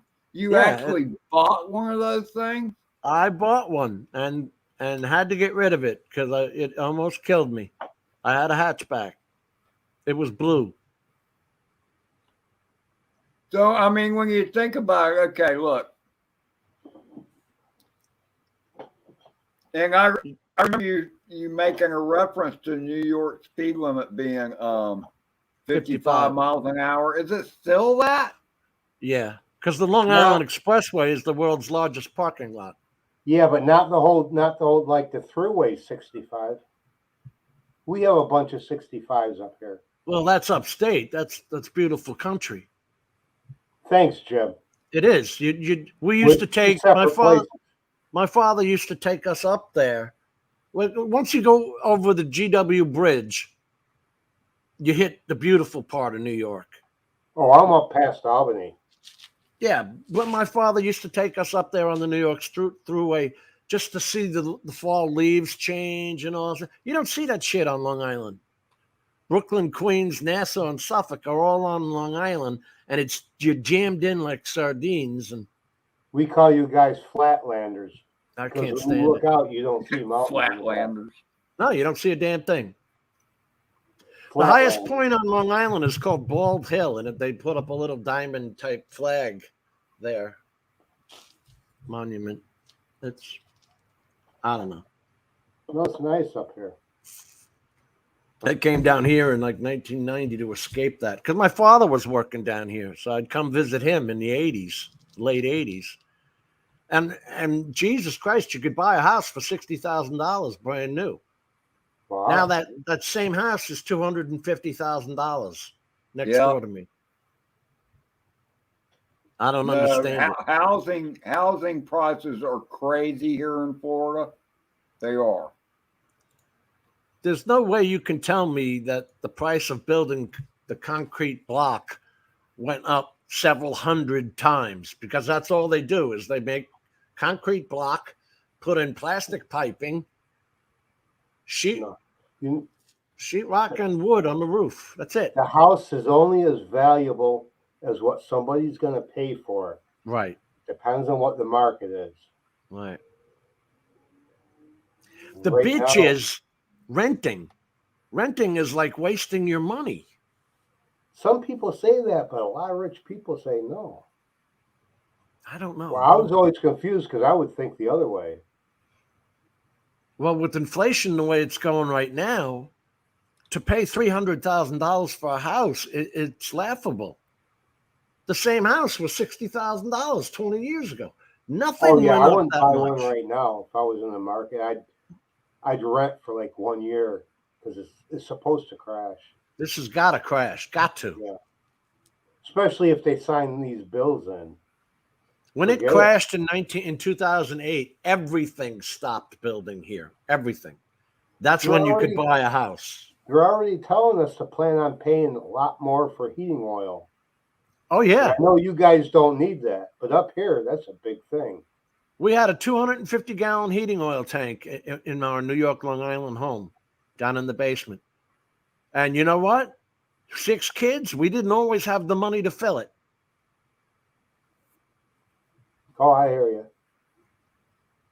I remember quite a few nights being cold because we burned with a wood stove, but that was downstairs. My father's, oh, it's not that bad up there. We didn't get... Ed, when you see me fly in the staircase, you see that big thermometer there? Yeah. My father put that up there like, what, 50 years ago? Something like that. 40 years ago. When you look up that, oh, 60. It's not that bad. My father would shut the oil burner off. He'd shut the switch off. You weren't allowed to touch it. No. You know, it's funny because in those days he'd say, well, when you start paying the bills, you'll understand. Yeah, but no Yeah, days right. you were able to say that to your kids. Yeah. I remember my dad telling me, you know, when you grow up, I'm going to go to your house and I'm going to snap that TV around. Remember how you used to have to change channels? Yep. Yep. And if I went too fast with it, he'd bitch at me. You're going to break it. Oh, man. You know, my father had his first heart attack at 40. And because, you know, he was a laborer. Yeah. You're feeding 6 kids. I wouldn't see the guy till 11 o'clock at night. I don't know. And then when he did have his heart attack, he went back to school, went to Hofstra, State University at Hofstra, and went into defense contracts. That's how I wound up going into that later on in life. But See what Drone 863 is saying? my dad walked to school. No, that's actually bullshit. See, on Long Island, if you lived 1 mile from the school, you had to walk. If you lived 1 mile and 1 foot away from the school, you got to take a bus. Right. I lived exactly 1 mile and was not allowed, none of us were allowed to take the bus to school. Now, when it's 30 degrees below and snowing, it's fucking cold walking that mile to school as a kid. And they put our high school on top of a hill. So as soon as you got up past the last house, the last couple hundred yards was just wind. Brutal wind. But at least it was downhill on the way down, Bob. Yeah, but it was. warmed up by the end of the day, right? Yeah. Good point. You're talking Well, about. I Yeah, remember one of the hall monitors chasing me when I was skipping class, and Yeah. on the way down the back side trail through the woods, I fell all the way down in the mud, and I think remember in the days you used to wear those white painter pants, The white what? painter pants. Oh, yeah. The overalls. Oh man, that was just covered with mud. Oh, that sucks. She was I remember telling me, hall "Get back up monitors. there." And I left. She didn't know my name. I remember hall monitors. They were just ladies from the neighborhood who volunteered or some shit. Yeah. Things weren't bad in those days, and we thought they were, but we used to have classes like shop class where you could work on your car. Oh yeah, I love shop class. I had electronics. We had wood shop. I made a napkin holder. I still have to this day. Really, that's cool. We had wood shop. We had auto shop. We had electronic shop where you made an AM. They didn't have FM at the time. FM came later. You'd make your own AM radio. Super hexagon. I don't know about that. All I know is the I guys. remember making them. We also made like a tester, a voltage and amp tester, like a Heathkit. Remember Heathkit? Yeah. That's the days of Radio Shack when you could go buy all those little parts and all that. You know, like 10 years ago, I went to Radio Shack to buy a radio, and I couldn't find one. I used to love Radio Shack. They had battery of the month club. I actually went to school for electronics in Tampa and built an oscilloscope, and it was very cool. I like them. I have a 275-gallon oil tank. Yeah, Doyle. Ours was 250. And I think they were 250 or 500 gallons where I was. The tank. Now, I didn't get into wood heat, Bob, but my neighbor did. And that wood stove, he'd have to put a big pot of water on top of it because that would dry the living shit out of the house. But you know what? Yeah. I'll tell you, when you're downstairs, that's nice, steady heat. Yeah. Oh, no, we'd always do that. Plus, if you put the tea kettle on there, you make sure it doesn't run down. You wake up in the morning and the water's almost already there. Hot coffee, yeah. But I'm going to also tell you, it's a lot of work. Well, you got to have wood. And you're buying a quart of wood. You got to have a truck. You can do without a splitter, but I used to rent one and just try and get as much done as I could in one day. We used to have to buy the wood because, of course, on Long Island, you're buying the wood from guys like you upstate, you know? Yeah. Well, we were lucky. We have wood, but you also got to remember, you got to bring in that rack. Rack only lasts like 5 days. Yeah. Every 5 days, you got to go out there in the freezing cold and carry that wood in. And you're carrying insects with it, too. Even though they're frozen. But just having them in the yard draws them to you, you know? That's true. There'd be everything in that wood pile. Spiders. Mice. Anything. I remember it's been sitting there drying all year. Yep. There's all wow, Doyle, that's up there. I mean, I I hope that lasts a few months, but to pay $758 just right off the bat, that sucks. I mean, I can't imagine. At least here, I mean, when you got to fill your oil tank, if you want the house to be warm in the winter, you're screwed. What is it a gallon now, Doyle? His last bill was $758 for only 245 gallons of oil. $2.89 again. Oh, next time I am worried. So next time it goes up to $2.89. $2.89.90. No, he paid $758.20 for 245 gallons. I don't know Right. what the 289.90 is about. But I heard it But was that's the supposed to number double. of gallons I got. Yeah, I heard it was supposed to double. Yeah, I remember when I had that mobile home, I had a 100-pound propane tank. Yeah. Right. And when it's freezing cold, it gets cold up here. When it's cold, that's only like 2 weeks worth. I remember having Really? to scrounge up money for that so I could have it filled. Yep. Because it was like over $100.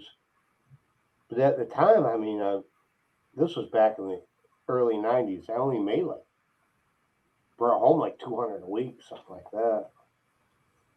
You didn't make a lot of money. Not in the 80s. No, No. I mean, I went in the Marines in 77 and the basic pay was shit. You couldn't live on it. yeah, I think I got like 18,000 a year or something like that. I don't remember. 19. Yeah, he's saying $2.89 a gallon. So $2.90 a gallon, right. And imagine that doubling. And you got to fill up a 250-gallon tank. Yeah, and these guys, they're rich. They can afford that. I mean, that's just like a little extra for them, you know? Most people Because live they a were week to week. no. When they were saying that, who was that woman? I can't think of who that idiot was. Pelosi or AOC? I don't think it was either one, but it was a Democrat, obviously. But she's saying, but wages have increased 6%. Yeah, but Well, it doesn't equal out. inflation is at whatever percent. Right, right. We still lost money. They don't get that. I saw one saying, well, I guess you'll have to pay the workers more money. Okay, then doesn't the product go up to pay the Here's the workers? basic thing. Basic thing is yesterday, you gave me $1 an hour and I could buy a loaf of bread. But today you're going to give me $2 an hour, but I can't buy a loaf of bread because it's $3. Right. I'm making less. Basic American economics, people have to learn that money comes from somewhere, and it's only one place it could come from. You, Yeah. the person. Why do you think they're adding 86,000 IRS agents? To get more money out of you.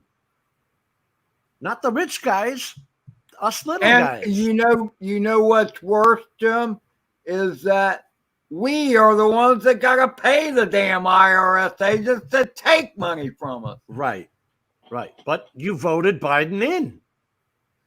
I didn't. I didn't. Don't point at me, mother. Well, 50 million people apparently voted for the guy, so I don't understand it. Well, His third try at the presidency, he could never even get close to being president. Somehow he wins. You got to give a lot of those people a little bit of leeway, though, because they were dead. Yeah. I mean, it was nice of him to vote from the grave. Okay, you almost made me spit up there, Bob. I'm pretty sure my dog voted Democrat. That's Because he pretty just funny. lays around all day. A minimum wage. I will be the first to say that. Let me just put it a different way than what I was going to say before. I'll be back, Ed. Oh shit. Well, I need to wait for Jim to get back so he can hear this. No, don't wait for me. I'm hitting the bathroom. Okay, I know, but I wanted you to hear this. Well, try not to forget. Do what? Try not to forget. I'll try not to forget. I'm going to do my best. Because you start What was I talking? What was I talking? What was I talking about? Okay, so here's the deal. All right, for anybody, there's only 6 people left in here. People bailing like flies. So I just want to say this, though, is that I don't dispute the fact that some voter fraud went on. Okay? I'm sure it happened. Georgia, Pennsylvania, there's a few other states that made me nervous as far as that goes. But I will tell you right now, my honest belief is why Trump lost the election. Do I think it was rigged? Yeah, I do. In a way, I do believe it was rigged. But it wasn't rigged by politicians in certain states, although they might have had something to do with it. But the main reason I think it was rigged was because of the media throughout and the media narrative of how Trump was, you know, what's the word? Doing things. Okay. And this is what pissed him off. Now are false and you don't hear about it. First of all, 1988, I would have been class. No, I graduated. I was class of 78. Sorry, I got a few years on your door. Yeah, he's got quite a few years. No, he doesn't. No, he doesn't. So, anyway, 79, that's what my year. I was thinking he was older than me.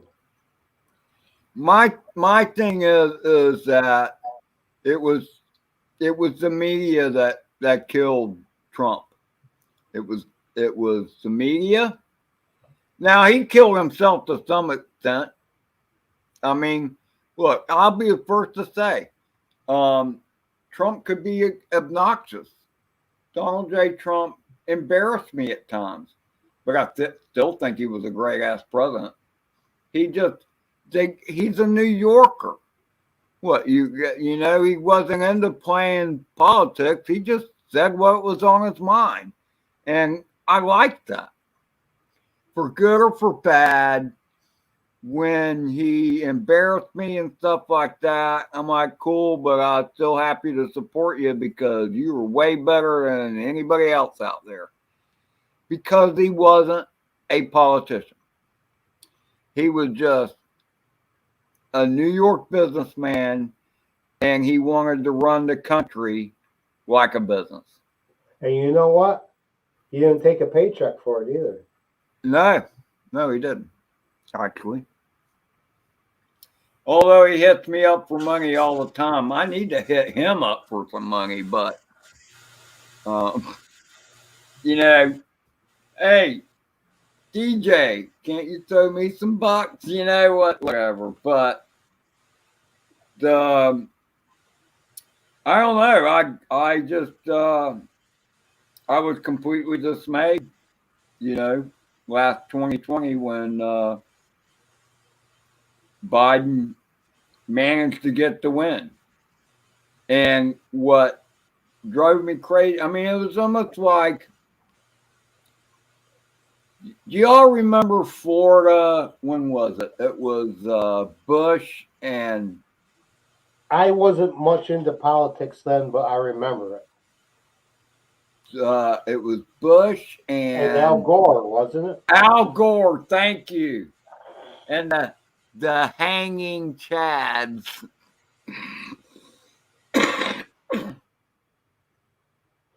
You know what I told my mother?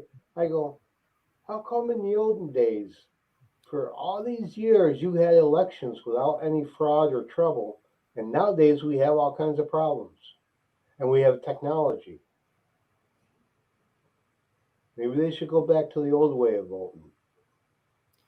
I love that statement, Dan. You're right. He was appointed by the media. He was indeed. Absolutely. 100%. Hanging Chad. Yeah, you remember the Hanging Chad, Jack Rabbit? I didn't know you were that old. But I can't believe you remember that. I've used that in a couple of my drone videos, by the way, that phrase, hanging Chad. I can't remember which one it was, but I thought it was funny. So, Anyway, it's damn. I've been live almost 3.5 hours, coming right up on 3.5 hours. I gotta wait for. I'm about ready to call this stuff. Just so you know, Maddie's Drone World is going on at 9 o'clock. I don't have a link to the stream, but be looking for him. Maddie's Drone World. He's a pretty cool guy. I met him down in Florida. Last spring, and he's a cool guy. I like him, so just like I like everybody here. And if I speak faster than you can type, Jackrabbit Scott, then you can't type very fast because people say, "Well, I could tell you're from the South. You talk really slow," and I do. So. 47 years riding the bus doing nothing. What does that mean, Doyle? I don't know what that means. But I mean, it'll be interesting to see. I mean, I just hope we can make it. All right. So, what are y'all's predictions on this bullshit that the House of Representatives just pushed through? Was it yesterday morning? Well, it's got to go to the Senate. Past the Senate, or what do you think? No, it won't make it past the Senate. Hey, listen, on the same note, I just got a letter today that my medications are no longer being covered. Oh, crap. Check out your new healthcare reforms for 2022 coming in the mail soon. Damn it, Jim. You know, that statement worked very well with you. You know, that's kind of a Star Trek reference. I use it all the time, Jim, but I say damn it, Jim, all the time because it's a Star Trek reference. It's all because of Biden. I know every year for the last, I don't know how many goddamn years, it's like you get a 5% raise, but your health insurance goes up just as much or a little bit more. But now, after 60, you can get that Medicare, Jim. It was Medicare and Health First Health Insurance that sent the letter that said, and it says on it, your morphine sulfate is not being covered. Use this alternative drug. And it says consult prescriber. The only other drug there is called fentanyl, and it comes in a 3-day patch. You put the patch on. Here's life when you have 4 back fusions, people. You put a patch on, 3 of them, because they only come in 100 milligrams. And then you have to try and take a shower. So now you have to wrap it with plastic so they don't come off because they're good for 3 days. That's no good. Yeah. So, you know, I have to fight with this. Every year I have to get once you go over the prescribed amount, they say you're only allowed so much.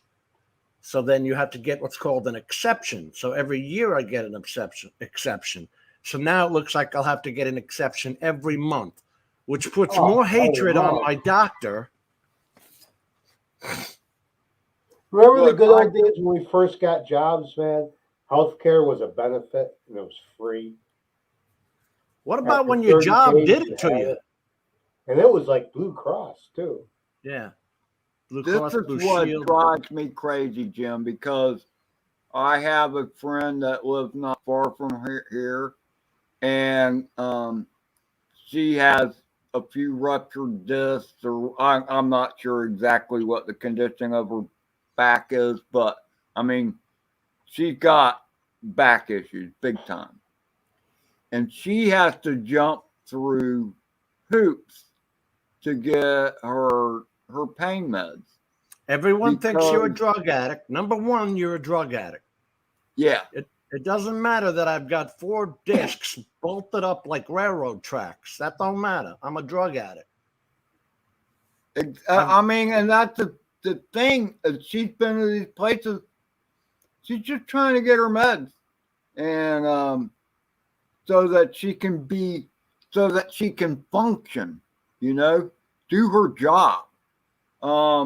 There's a process And to this too. Can I say that, Ed? There's a what? process. They make you go through a process of 5 shots, okay, and then in your lower back that is supposed to, numb that out and all that other crap. And now I even went so far as going to the pain medicine doctor where he cauterized. Now you lay on a table and they give you 2 milligrams of Versed to try and calm you down while they're going in your back, in your spine with a needle to try and cauterize the nerves. Let me tell you something. You're scared shitless because if he makes a wrong move, you're paralyzed. It doesn't sound good. I can't even imagine going through that, Jim. I can't. And it's all from lifting people into an ambulance. That's all it is. Oh, my father used to bitch about that, especially in the wintertime with snowbanks. He wasn't a big guy either. He was like my size. Well, my problem came when they allowed women. And, the police department used to have a 5'9" minimum height and all that. That's for a reason. I know the state police do. You have to have a certain size to you to be able to do your job. I think state police is like 6'2" or something. If I've got a 250-pound patient, which is about a normal male adult size, 200 to 250, anywhere in there, right? On a stretcher. If you got some little girl as my partner, she can't pick shit up. So you're the one picking it up and putting the patient into the back of the ambulance. Plus, you got to walk over the ground. You got to pull it. You can't trip or this or that. You do that for 20 years and you get the doctor telling you, Jim, one of your discs is gone.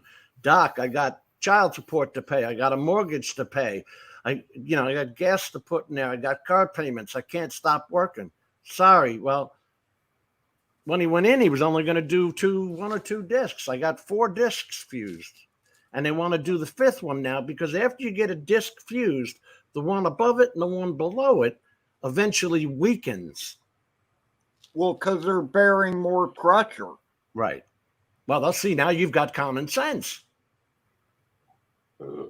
All the medical department sees is money.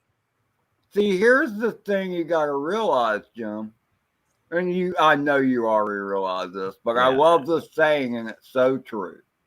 And that is, common sense ain't so common. No, it's not. But if a department can get out of paying a bill, they will. You're going to slap that bill onto me and you. Whose dollar is now going less than it was last year. Not even last year, 11 months ago, this guy's been in office, and our dollar goes, yeah. Oh, in the toilet, basically. But where do we go? There's nowhere for us to go for help. And I even hear people talking about Harris may get fired. How do you do that? I have no idea, but they've been having some talks about how to go about and pledging in a new vice president. Hey, Drone 863 is saying, I'm going to the ER in the morning. My back is hurting so bad. Well, I'll tell you what, a shot of Toradol, simple shot of Toradol will take all that pain away for about 4 or 5 hours. What you need to do is stay off it and stay in the fetal position in your bed. Look it up. I feel for you. I get that sciatica every now and then. Like a hot knife through butter going through your ass. I've been lucky for like about 8 years now. But man, you can't sit down. If you lay in the bed, as soon as you get comfortable, you gotta feel like you're moving. And as soon as you move, it's gone. You can't lay flat either. That's not the position. The best thing that I found was walking. That's about the only time you're comfortable. Try and keep your knee. I know it's uncomfortable. Try and keep your knees up when you're laying in bed on your side.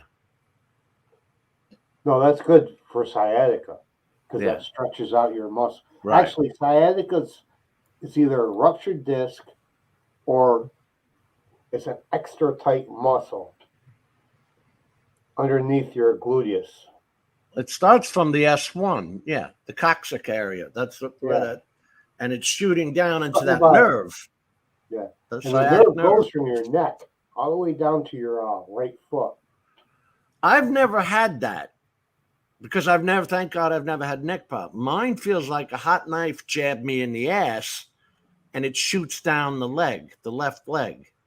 Well, that's how I mean, it's not like so much half of like it. a hot knife, but the sciatic, yeah, and it is on my left side when that happens. Because And- sometimes when you just go to reach for something, and it's like a jolt of lightning. You twisted wrong. Yep. Yeah. Because your feet didn't move with you. Just you turned at the trunk. Just something about that. I didn't, Yep. I've been lucky for quite a while now. Dude, if you've had back problems, then you know what I'm talking about when I say you can't get off the toilet bowl. Hey, Rigger. If you've ever needed help getting off the toilet bowl, you know what back problems are. Mine hasn't been that bad. All right, so y'all talk about the vice president, whatever. All right, let's just look at what's going on. We got Joe Biden. The guy's about out of there. I mean, come on. Dude, we're scared to impeach him. We're scared to impeach him because who the hell wants coming out of Harris? Yeah, and look who's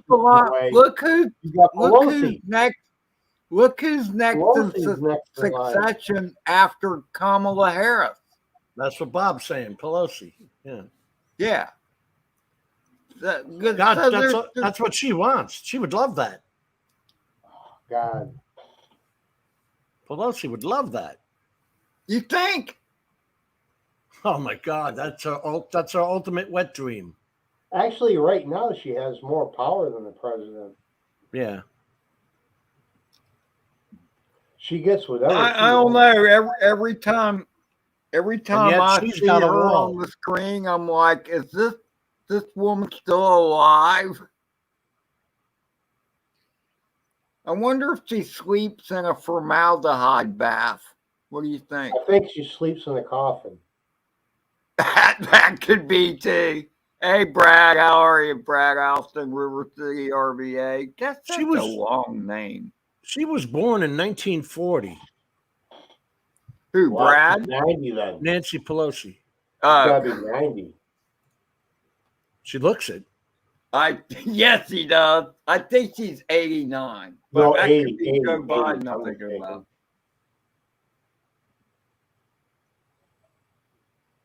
The 52nd Speaker of the House. How long has she been there?